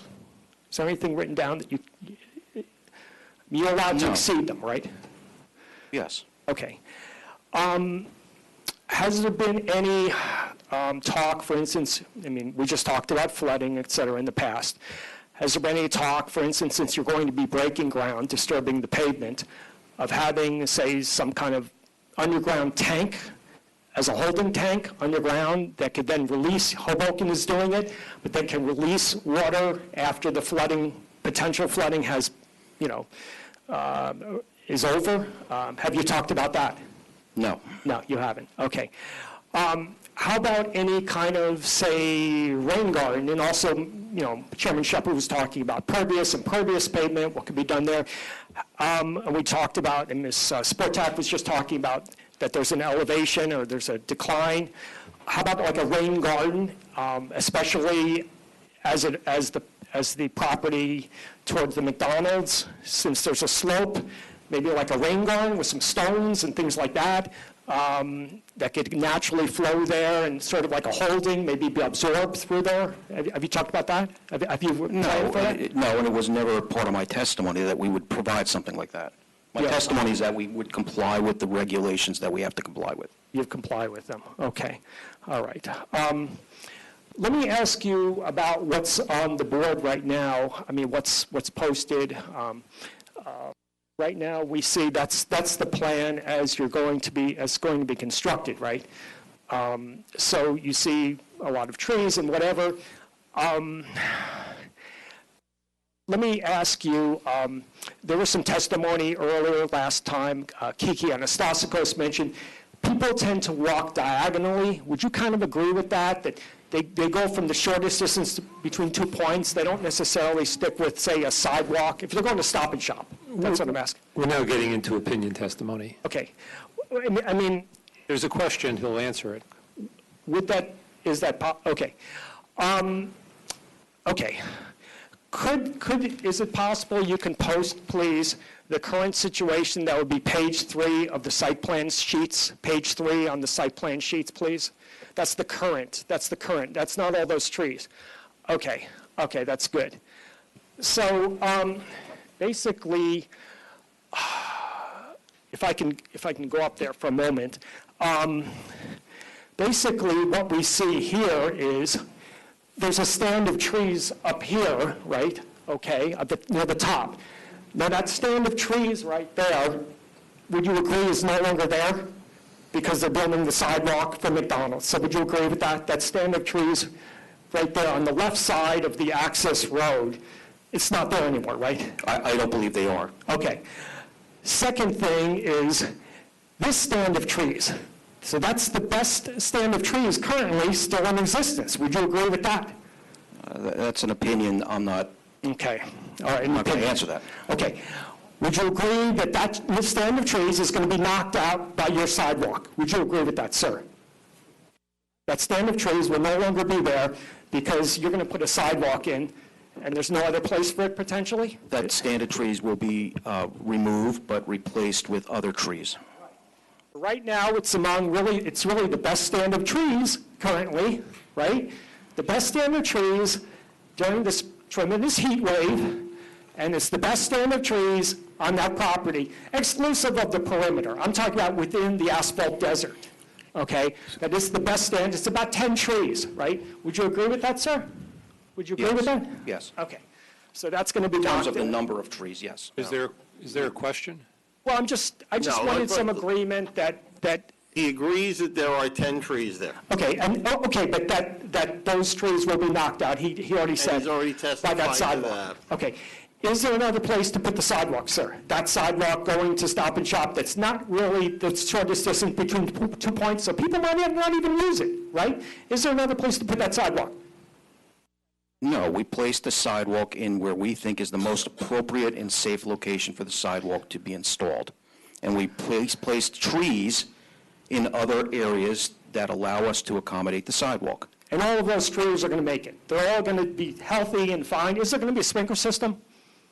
I don't know. I don't know if there will be sprinklers or not, but there will be a maintenance bond in place that is obligated to, for the township to protect the trees, and that will allow an inspection of those trees, and if those trees die, they must be replaced. Right, but we have mature trees now. Okay, all right. Let me ask you, since we're getting into pedestrian, first of all, there was a person, her name was Deborah last time, she talked about people going around. Ask a question, please. Okay. Of his testimony. Yes. Well, can I ask with people commenting and then he answered? Ask the question. You don't need to delve into who asked the question, why they asked the question, et cetera. Ask the question. Okay. Going around the building, sir, you said that garbage trucks, et cetera, would not be, they won't be going that route, okay, around the perimeter. Is that correct? They won't be going around the residential portion of the property. How do you know that? Because we've looked at the truck movements. Mm-hmm. Would it surprise you if I told you that there was a tractor trailer taking up the entire length of the parking lot behind the Dollar Tree that blocked that whole area? I can produce pictures of that too. Okay. Okay. So let me ask you from an engineering standpoint, could you have some kind of fencing in the back as it goes around the perimeter and the apartment building ends? Could you have a fencing that could also have an access code for emergency vehicles, but it would be fencing to discourage people from driving around and possibly hitting a child or God knows what? Was that discussed? It was never discussed. Okay. It's not part of the application. Not part of the application, okay. Let's talk about parking. Somebody also mentioned about the fact that is it a flood zone and that's why you couldn't have underground parking. So, okay, let me just get to the question. Could you have underground parking in the building? I don't know the answer. We haven't studied that. It's not part of the Haven't application. studied that? Okay. We have adequate surface parking for the project. Okay. Was it brought up the security, the catalytic converters, everything else being stolen, like the 24-hour shopping basically we're going to have there? I don't know how that's relevant. Okay. Okay. And Mr. Chairman, I'll just note for the record, there was a report from the police department that did not have any of those concerns submitted as part of the review of this application. Well, I think there should have been. Okay. And there's no fencing also. You have that gang lot basically in front, right, where most of the people are going to park. There's no proposed fencing for that. No security fencing? No. No, there's no security fencing at all. You're going to have like those flashing blue lights with the solar panels and everything, like flashing blue light special before with Kmart. Now you're going to have those? Is there going to be that kind of security? I don't understand that question. Okay, all right, those cameras, okay. All right, you don't know about that. Okay. How many people are going to be driving from the apartment building, do you think, to the Stop and Shop? it's cold, it's wet, it's dark, everything else, and Was there's... it part of his testimony, you're asking for speculation beyond it? So you're quite confident, Mr. Turner, that this is a good pedestrian plan, right? And you are, right? It's been asked and answered several times. Okay, now, somebody mentioned dogs. Let's talk about that for a moment. Is there curbing everywhere where people can walk their dogs? Is there curbing and everything, curbs and such on the sidewalks? Yes. Okay. Actually, there are not, okay? From where the Venus Jewelers is and all the way down to the Crunch, there's no curbing. There are columns every 13 feet or so. There's no curbing. Have you ever seen a child or a dog kind of wander into the street? Okay, let me ask a question then. Is there a plan to have grading on the road right in front of the sidewalk and then put a curb there? Is that part of your plan to grade to take down the pavement level and put curbs there where there are no curbs? Are you talking about in front of the existing shopping center? Exactly. Thank you. In front of the whole strip. Basically the whole strip and then continuing the main strip and continuing right up until the Crunch, there's no curbing.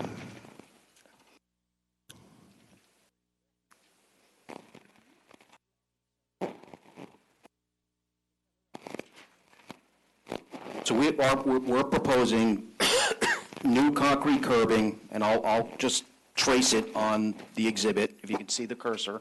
Right. Starting at what I'll call the northeast corner of the residential building, heading south, and turning into and across the front of the existing shopping center. This is all new curb, all the way across, and it ties into the existing curb that's in front of the Dollar Tree and the Crunch Fitness and the other vacant building. So you're putting curbing there even though the pavement level is level with the sidewalk. So you're going to accomplish that? Yes. You are.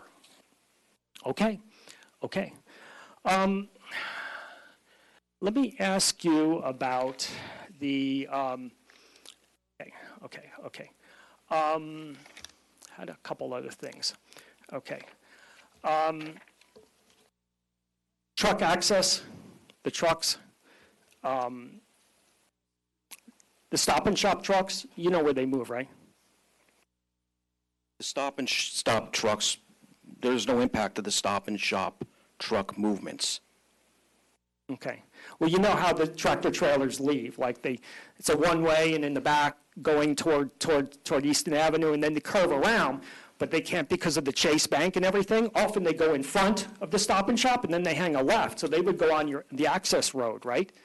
And they would, they conflict with people walking and everything, and then they make that right to go down, right? You know that? It's no different than any other shopping center that would have a supermarket or a large box retailer. The trucks have to circulate throughout the center. Okay, all right. So that's not a something. Fire prevention. Can I talk about fire prevention? Not engineering. Is it architectural? We didn't have an architect testimony yet. Okay. Mr. Chairman, I'm not sure what fire prevention means. What's the question? It's okay.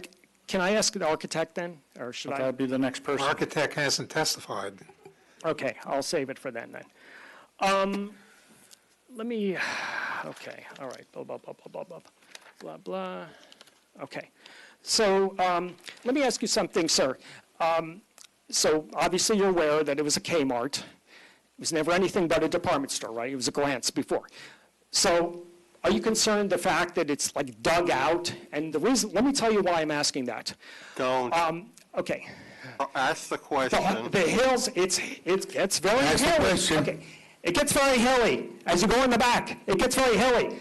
So what's the implication with kids running up and down the hill, causing erosion, and are you going to fix that?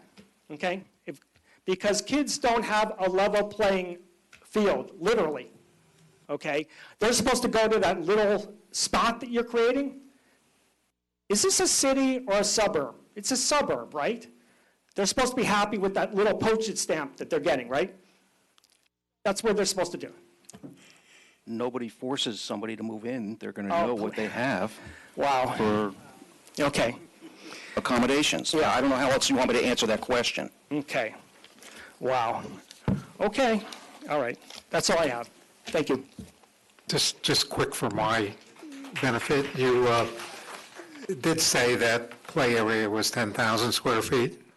Yes, Mr. Chairman, it was 10,000 square feet. Okay, so quarter of an acre postage stamp, that's, Relative to the suburban area, Chairman please, it is, Chairman Thomas. but it's an apartment complex, so Yeah, we'll see. but it's Anyone suburb- else it's a wish suburb. to speak?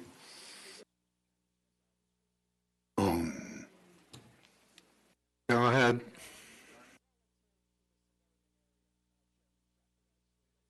Abide by what Mr. Connell said. Why in the Menlo written... Give us your name again for the recorder. Arnold Schmidt, 134 Hickory Road, Somerset, New Jersey. Why in the Menlo written report and during your prepared testimony on April 4th was the use of hazardous chemicals, including carcinogens, for over 30 years on this site not mentioned in those reports? We've been over this territory before, Mr. Chairman. It's not in the report. It's not in the report. That's not part of what he's testified to. That's If the the answer. witness wants to Next bring a question. witness, They talk about, in their report, public health and safety. This goes directly to public health and safety.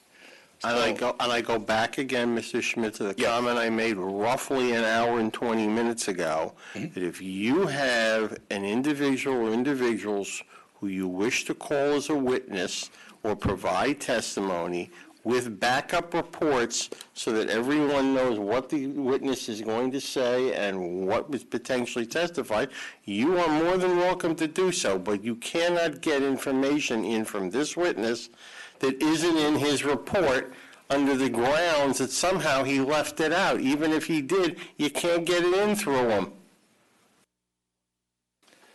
Can I testify? No. Not unless you're going to indicate that you are an expert. I will ask a question. Would you believe me if I told you that for 30 years I inspected facilities such as this for the DEP and observed this type of operation, and specifically I took my car to this facility and have it serviced there and saw what they did there? You had a shot. I had a shot. Right up till you said you took your car there. Yes. If you had indicated on the record that you have a prior experience on behalf of the state with reports, that you have examined the facility in question as a member, an employee of the New Jersey State Department of Environmental Protection, then maybe you could testify if you produce those reports relative to what you observed. Going into the Kmart as a customer doesn't do it even if you have prior experience working for the NJDEP. I agree. It's getting scary on But I that. have made my point. Thank you. No, you cluttered the record with one more thing. The answer is, if you've got stuff, bring it. I just And let did. Mr. Wisniewski deal with it.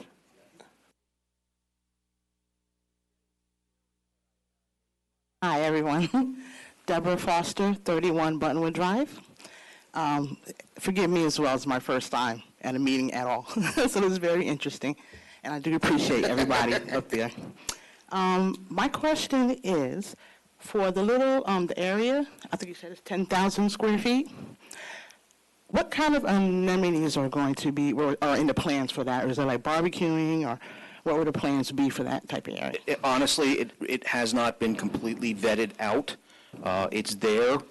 There may be some benches, there may be some other things that could be done in that area that we would work with the architect, and perhaps the architect would provide some testimony if he has ideas in mind in terms of how to utilize that open space area We wanted to make sure that we had it on the site plans as an available space.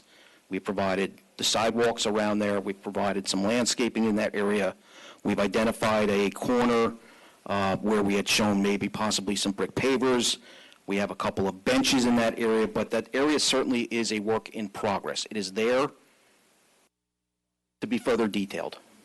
Okay, because just keep in mind. And we don't want to clutter the area too, excuse me. We don't want to put too much in there. It's meant to be a Right. community space, an open area, so that Okay. people can use it for different purposes. All right, I understand that. Is that meant to be just dedicated for just the apartment dwellers, or could it be anyone? No, it would be for the apartment, the people that are there for the apartments, but I don't know who else would use it, frankly. Okay, because if it's like an open, nice space, I can imagine anyone, oh, let's take a break over there. But also, just keep in mind that even if it was just for the apartment dwellers, if it's a nice space or whatever, you tend to, hey, let's invite family, let's have a party, etc., and then they're going to invite even more people. And you have to keep in mind parking spaces. If the apartment space is dedicated, you're going to have even more people just parking in the main shopping area to just walk over, which is still crossing back and forth, to go to the park. And who knows what kind of functions, like, I don't know, you want to keep in mind if you don't want barbecue and all that. People tend to invite, others. Sure, It's I not understand gonna be- And my next question was, what type of, I don't know if it's a transportation question, so let me know if it is. But what type of, what has been thought out as far as picking up with buses? Like, what side of the road? Has anything been planned? Was there a bus stop pickup? It hasn't been determined yet. That would be done through the Board of Education generally. Someone on the team will interact with them to determine what is required. I don't know, frankly, where the nearest bus stop is. There may be one required here on site. I don't know. Okay, my question, because I know I take Easton Avenue personally myself all the time. I know there's some apartments on, the other side of Marconi Plaza. And when those buses, they kind of have to turn into that little section and stop there and let people off. And then they come out, but it's right off of Easton Avenue. And I was wondering if that would be the same thing with kids being dropped off, either coming or going from the apartment. What side of the street, how that would work with buses stopping, got traffic going, and the safety for that. Just to refresh your memory and everybody else's memory, in terms of the breakdown in terms of units, there's 200 units. 69 of those units are one-bedroom units. And there's 123 two-bedrooms. There's only 8 three-bedroom units. So there's not a significant amount of three-bedroom units. There's two-bedroom units and one-bedroom units. Is that replying to the number of people, children you're trying to? Yeah, just to give you some assessment in terms of, how many bedrooms there are for people that may think they want to come with families. Yeah, people cram children into one bedroom. Right. That's all we can afford these days. And the 8 bedrooms are part of the affordable component. Okay, thank you very much, everyone. Thank you. So, Mr. Chairman, just over here. So, just a follow-up question. So, I understand that you don't know where, if there's going to be a bus stop, whether there would be one on site or not. But can you just briefly describe if you've designed the site to accommodate the movements, the turning movements for a school bus on site? Well, yeah, the site it can accommodate truck movements, not tractor trailers necessarily, but truck movements, so they can accommodate a bus. Depending on where that bus stop may be located, there's adequate turning radiuses throughout this area for them to get in and then turn themselves around. Okay, and then at the last meeting, there was somebody who asked a question about truck movements. So can you describe if there's 2 main retail buildings under this scenario? You still have the Stop and Shop building, and then you have the existing retail building. Can you describe for each one, to show the board where the trucks would come in, serve that building, and then exit the site? So for Stop and Shop, my assumption is that they would come in from Easton Avenue and come into the site and head up the hill and then get to one of the intersections, more than likely the intersection near the residential component, and then they would make the left and head towards the Stop and Shop, head towards the south side of the Stop and Shop, and make another left to the rear of the building, do their unloading, and then wrap themselves around in a counterclockwise direction, and then head back out towards Easton Avenue. Now, if they went the other way, they could also do it the other way. So that movement is, I believe, the way they do that now.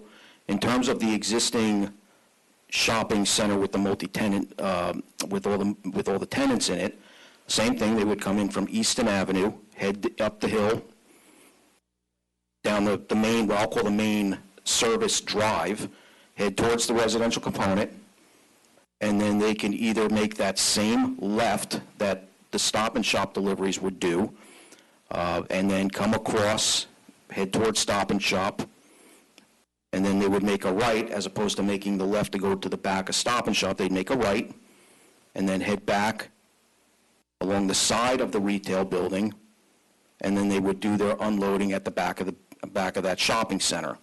And then the way they would get out is they would make the U-turn around the middle parking aisle, and we will provide the town with the truck turning movements to identify that they can make and accommodate those movements, and then they would come back, and they're basically making a U-turn, and they would come back out the same way they came in, behind the commercial building.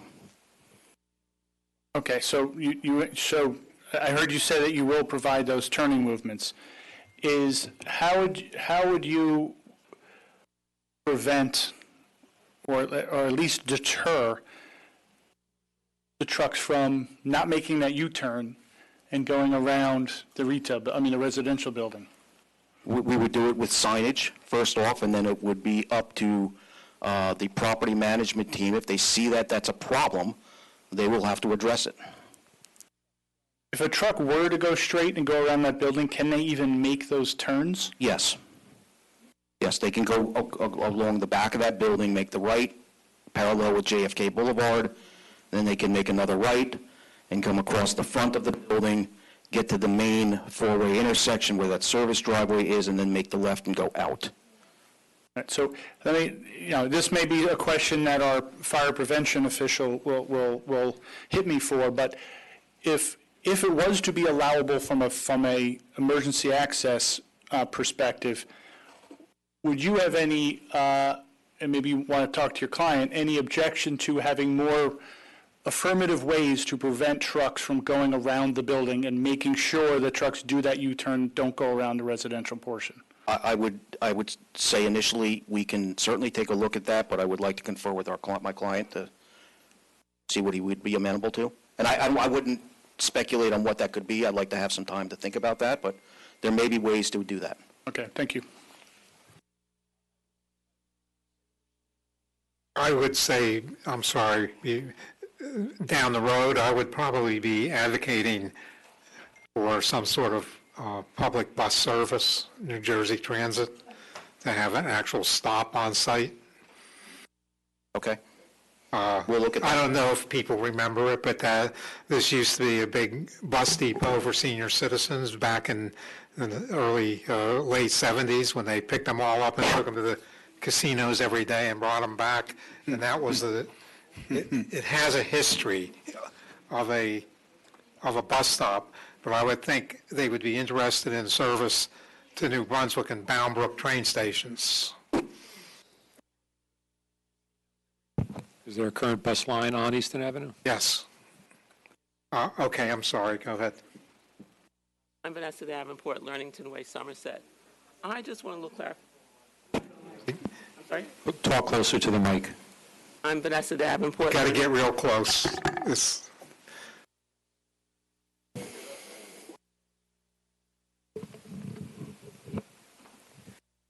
I'm Vanessa Davenport, Learnington Way, Somerset. I just want a little clarification because I think I didn't miss it, but if I did, forgive me. I'm hearing you talk about trucks coming in from Easton Avenue. What's to prevent them from coming in from JFK? I came behind one that came down JFK and made that turn in. I didn't stay to see what all was transpiring after that.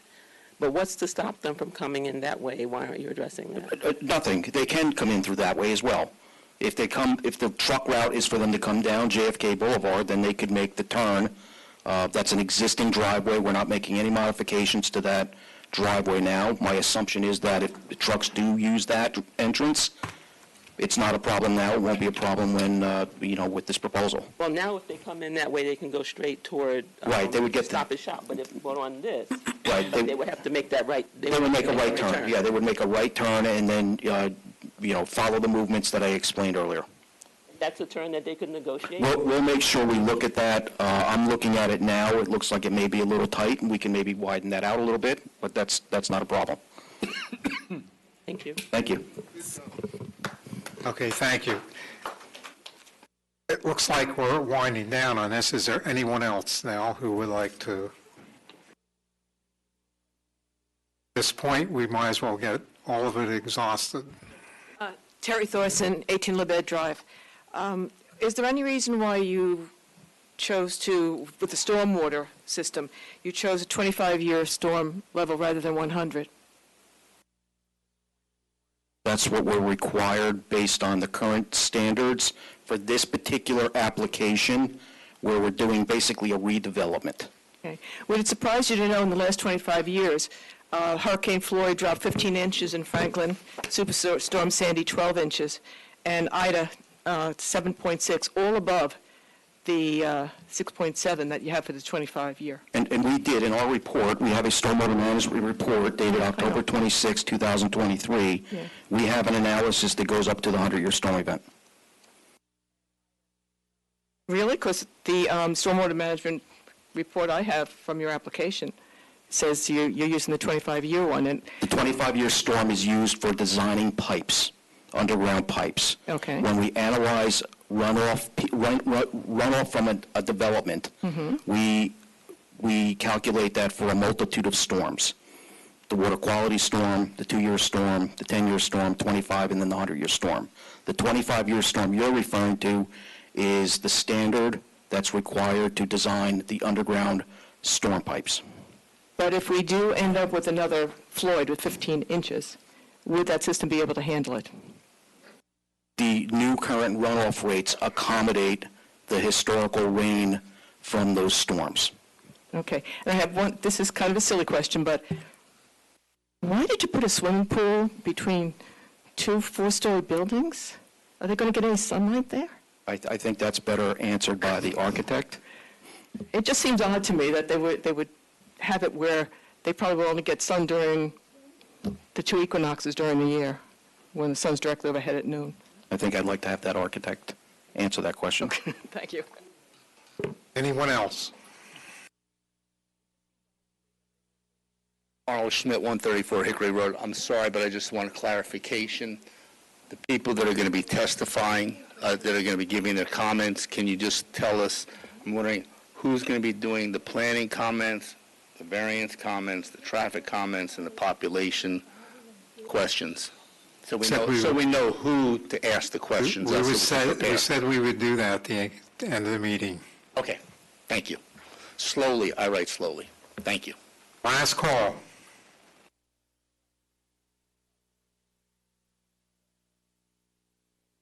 Okay, then we will close to the public. I don't think you want to start the architect, unfortunately, because we would be, let's put it this way, we would be left in a position where his or her testimony would be completed, and then we would need to reschedule the hearing for the public some distance, whatever it would be, away. He's waited patiently all night. He's waited patiently all night. He's here. But we wouldn't, I don't think we will have the time to give the public at the end of his testimony. That's what I'm saying. I understand it, but similar to Mr. Turner, he testified at the last meeting. We spent most of the night entertaining questions about you his... do have a point, then. That's true. So we might as well take him. Let's do one thing, too, before we all get ready to rush out, because another comment was made that was very upsetting. This is not going to be heard or finished tonight, so what's the next date? And for that person who made that comment, if I had my way, we would continue this tomorrow. or next week, or the week after.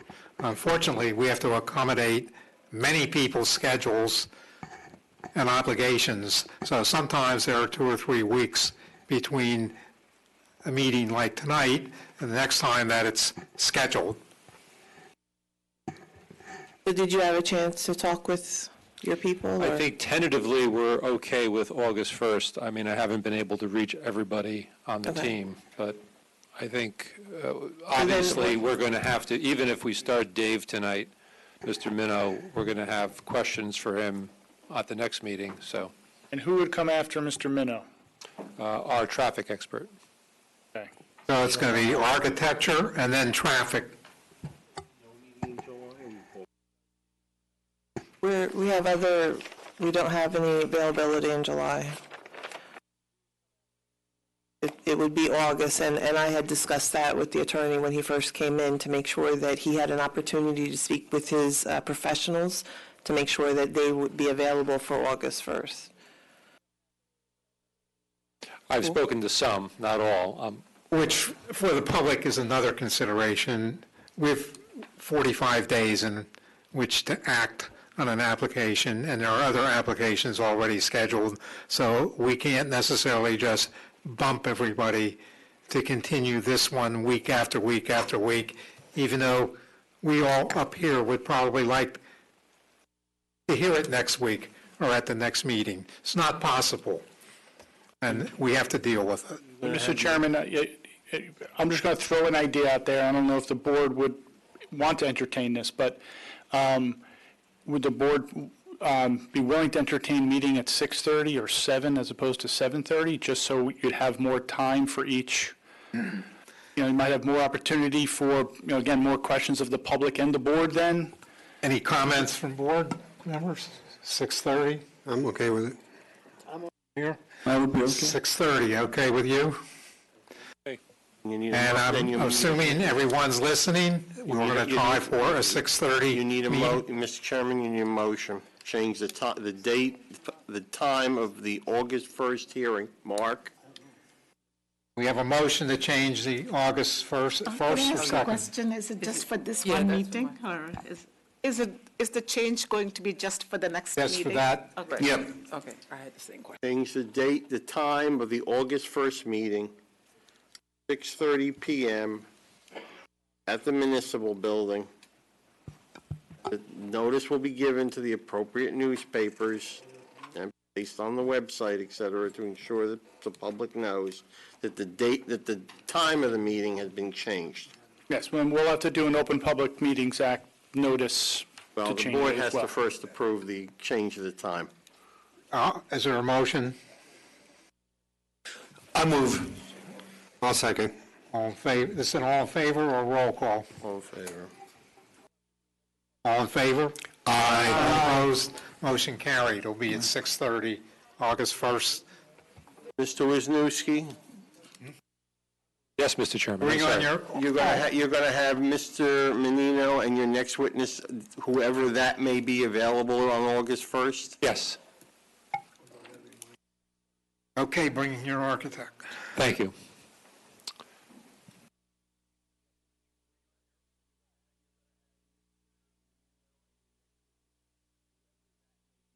Our general policy and rule is not starting new testimony after 10 o'clock.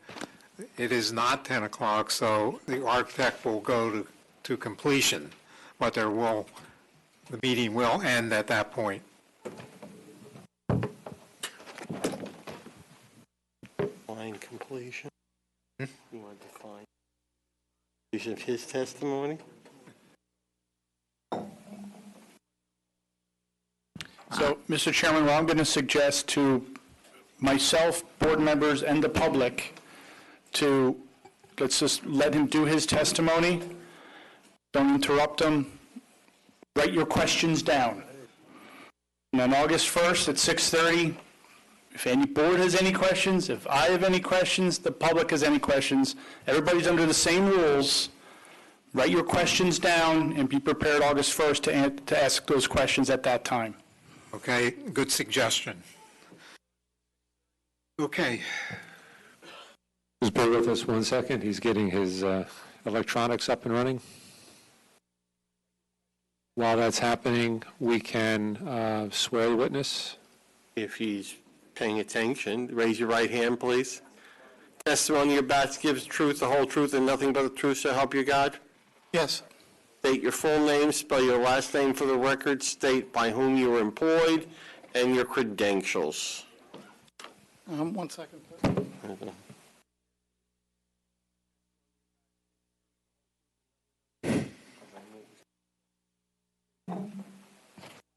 My name is David J. Minnow, M-I-N-N-O. My credentials, I'm a registered architect in the state of New Jersey. I've been registered since 1979.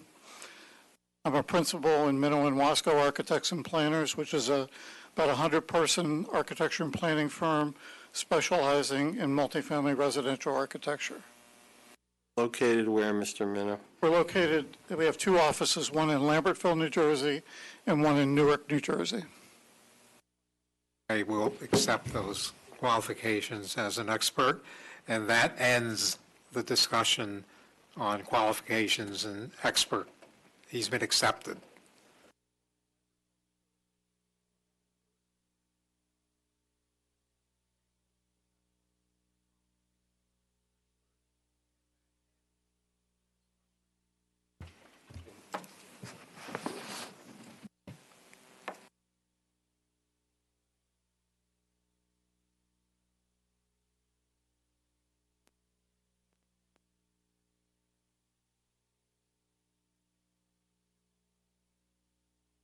All right, you ready?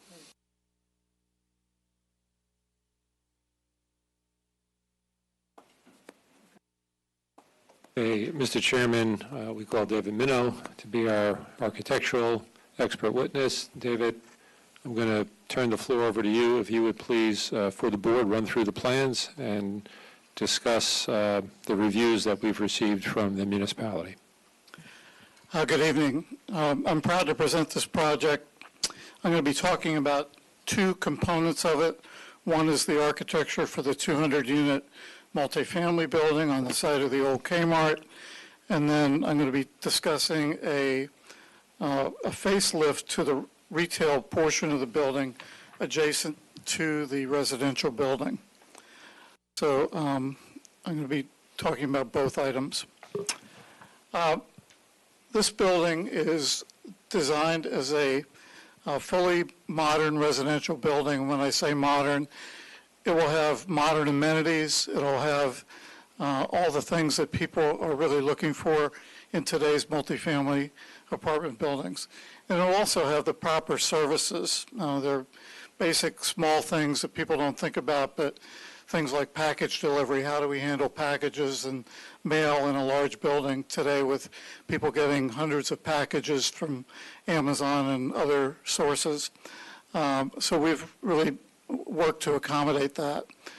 We've got a building that has a great deal of interior and exterior open space and amenity spaces, and I'd like to describe that if I could.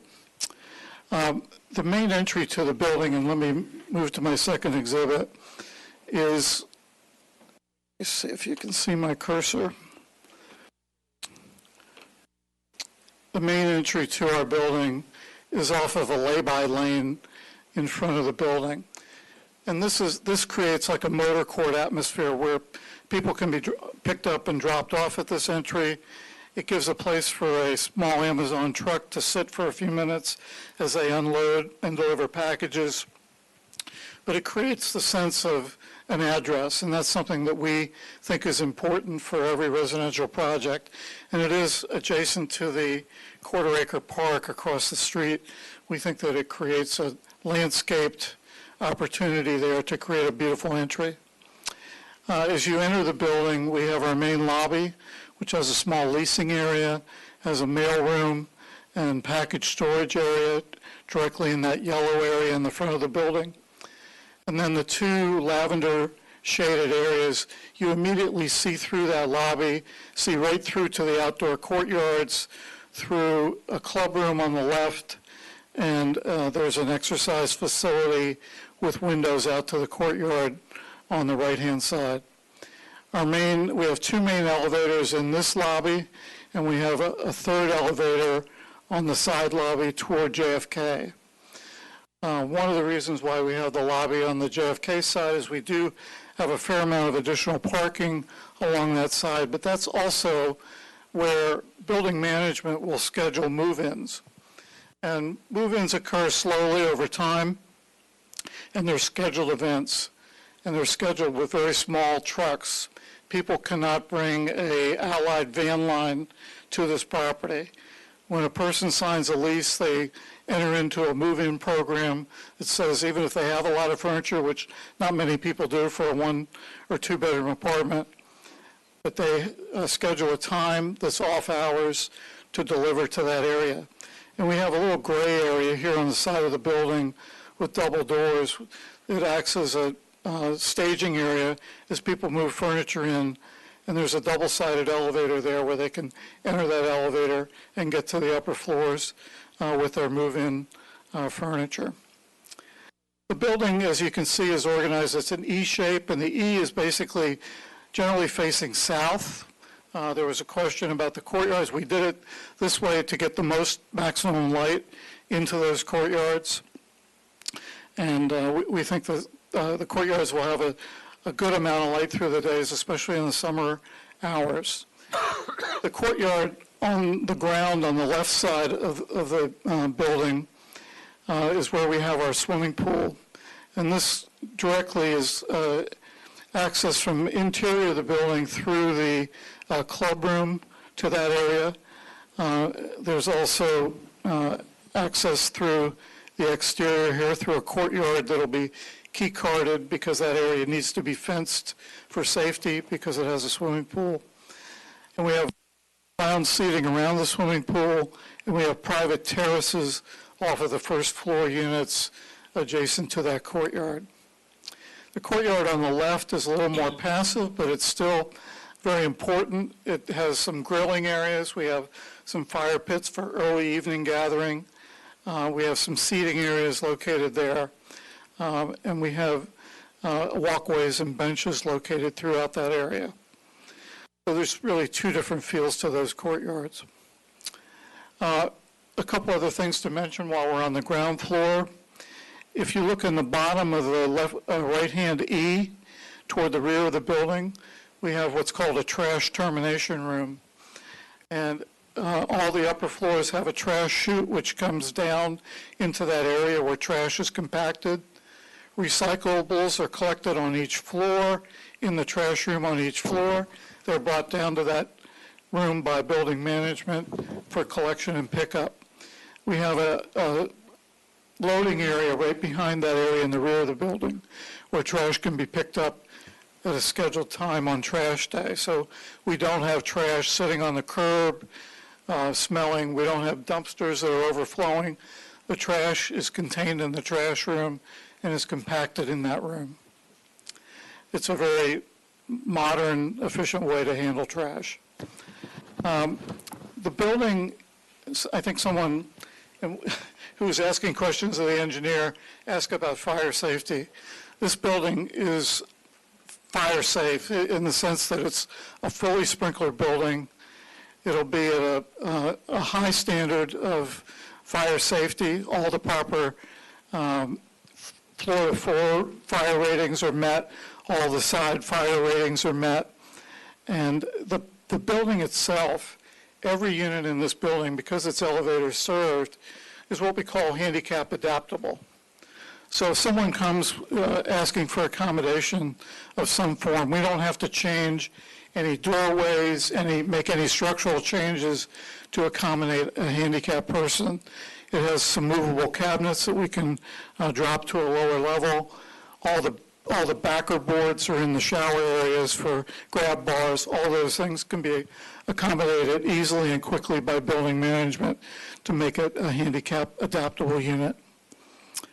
The color coding on the units represents the unit types, and we generally have, I'm going to run through the unit counts. We have 61 market rate one-bedroom units. We have 8 one-bedroom affordable units. We have 99 two-bedroom market rate units. We have 24 two-bedroom affordable units, and we have 8 three-bedroom affordable units. For those unfamiliar with the UHAC standards, which govern affordable housing in New Jersey, we have 20% of our units being affordable. That's 40 units. And the percentages of 1, 2s, and 3s are dictated to us. So, and we meet those standards that have been established for the state. In addition, I wanted to give you some of the square footages of our courtyards. Our active courtyard with the pool is 16,000 square feet. The more passive courtyard on the right-hand side is 12,000 square feet. Our club room inside is 2,950 square feet. The entrance lounge is 3,250. The fitness center is 1,930 feet. And one of the other things, while we're on this drawing, on the left-hand side, this is the basement plan, which is only a partial basement. It's below the left-hand wing of the E, and the elevator goes down to that area. And we have a room there with storage, rentable storage closets for the units above, so residents can store seasonal things, suitcases, those types of items in that lower area. We also have a mechanical room down there and a fire sprinkler room and a water meter room. I'm going to move on to the next floor plan. On the right-hand side, the floor plan shows typical unit plans or building plans for floors 2 through 4. They're identical on each level. It's a double-loaded corridor, again with the 3 elevators, 2 in the front of the building and 1 on the JFK side.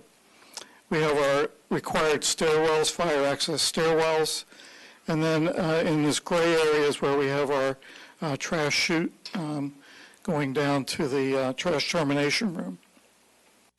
The plan on the left represents our roof plan, and we have a slight parapet on the roof, and the building mechanical will be located on those dotted lines where the center of the corridor is.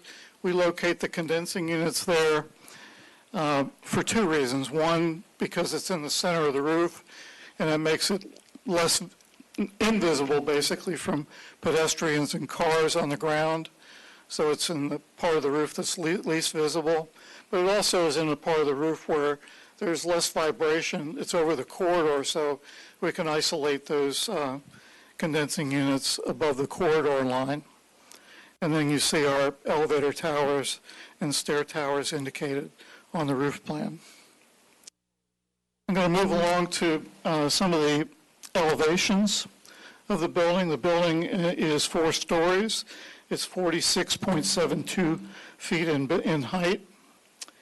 And I'm going to talk a little bit about some of the materials. Now, we have met with the Franklin Township Historic Board, and they did have some comments which we haven't incorporated yet, but I'll mention those at a later time.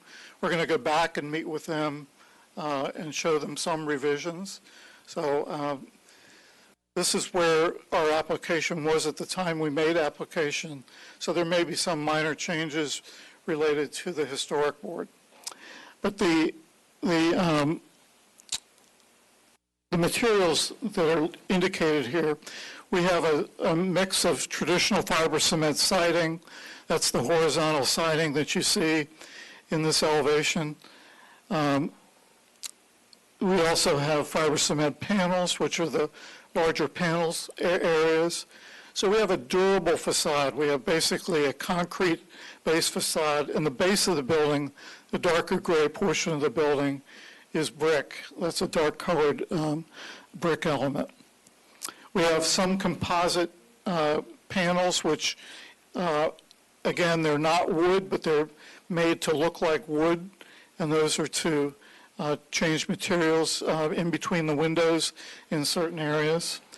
We have large architectural windows in the units with operable sash.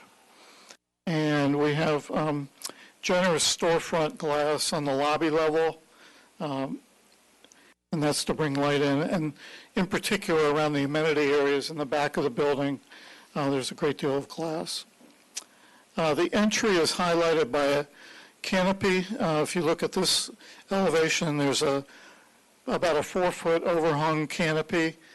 I think someone asked a question about how high that is. That's almost 12 feet in height from the ground to the canopy, and that overhangs the front doors, both the one that faces Easton Avenue and the one that faces JFK by about 4 feet. And then this elevation, the right-hand portion is the portion that faces JFK, where you see the secondary entrance on the lower right. Our main entrance is on the left here with the lay-by drive drop-off in the front of the building toward Easton Avenue. I'd like to move now very quickly to the retail building. This plan shows on the bottom drawing the configuration of 13 retail spaces in that existing building.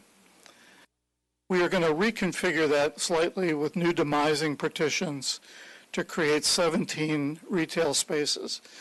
And generally, the larger spaces are being made smaller. 11 Management has determined that that's their target market for this retail, so that's what we're working with. So what we've done is we want to give this building a really fresh look from the exterior. And we want to tie into the new residential building in terms of materiality so that we have a consistent looking project. The drawing that I just put up shows the entire elevation on the top at a smaller scale of that entire strip with the 17 retail spaces.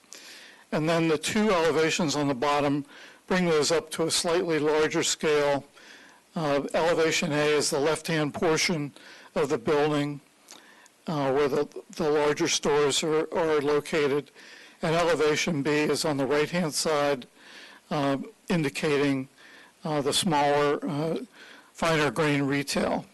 But again, we have the same blending of materials, slightly different colors. We have some stone accents on a few locations. And we have what I think is a very attractive facade with a varied roof line. And it's a today kind of center. We want to make this read as what we call a lifestyle center so that they can attract a top-level group of tenants. So is losing battery, but our work architecturally is to really do a facelift on this building and the new demising of the interior partitions. That's really, yes, the sidewalk is wider. I think Scott mentioned that in his engineering testimony. And we've done a little bit of landscaping, especially between the residential building and this building. So I'd be happy to answer any questions you might have about the buildings. Can you go into a little greater detail about the 10,000 square foot green space in front of the building? Yeah, I think you're talking about the amenity space. Yeah, if you look at the site plan that's in front of you, the amenity space there. You know, it is a little open-ended at this point, but we do believe it's an attractive place for people to gather. One of the things that we intend to do there is have outdoor Wi-Fi in that space and also the two courtyards so that people today, as you know, it's a carryover from COVID, but many workplaces are still offering some work-at-home days, and people love in good weather to work outside. So we have plenty of opportunities both in the courtyards and out in that open area to utilize that for working on your tablet or whatever you, making phone calls, that type of thing. The other types of things that could happen in that area, there could be at times some programmed events like a small farmer's market, and there could be small gatherings where you would have a small music event. These aren't meant to be large concerts with big groups of people, but they're meant to be small gatherings, places to program that space at specific times. And that would be up to building management to do that. But we think it's a real benefit and to create an address there for this very important residential building. One thing I must say is you may not have in Franklin situations where retail centers have now have a residential component. But I can tell you it's happening all over. I'm working on several. I have, just to give you a few locally, in East Brunswick, on the old Loman's Plaza site, we're doing new residential there on Route 18. In New Brunswick, on the old Sears site on Route 1, we're doing new residential in that center. If you move up to Paramus, at Garden State Plaza, we're doing new residential there. There's a symbiotic benefit because retail has struggled over the last several years. This helps to strengthen the retail and make it successful to keep a tenant like Stop and Shop there. This gives new people new tenant base, but it really strengthens the other smaller retail stores that are dependent on pedestrian traffic as well as people coming to the center. So for Franklin Township, the benefit is that it strengthens your tax base, it keeps those retail stores from being vacant, and provides a walkable type community. So that's really what we're after in this particular situation. Are you part of the repurposing of Woodbridge Mall? I am not. How about Bridgewater Mall? I'm not. How about Monmouth Mall, where they're putting in Monmouth Mall. 1,200 houses? We're doing the Woodbridge residential. is the oldest shopping center and biggest one in the country at one point. Yeah, the Monmouth Mall site is 100 acres. Right. And we're tearing down basically 50% of the mall space, the shopping space, and it's 1,000 units throughout that property. It's not just in the mall area, but it's around the perimeter as well. So at this point, it's not just Franklin that's being designated for this kind of a use. No, and it's sort of a change in people's habits and shopping took a major change with the online retailers, and so there's less demand for retail space and more demand for residential, and it's symbiotic. It's helpful for both. Okay, if that's it, we'll save the important questions, and that's all. Okay, then we're closed, August 1st, 6:30. And the witness, we will begin with questions from the public, and the witness for the night, as of now, will be our traffic expert. Before you, to the board, Mr. Chairman, a motion to continue this application, ZB 240003, 11 Properties LP, to Thursday, August 1st, 2024, at 6:30 p.m. or soon thereafter, as the matter may be heard, without further notice.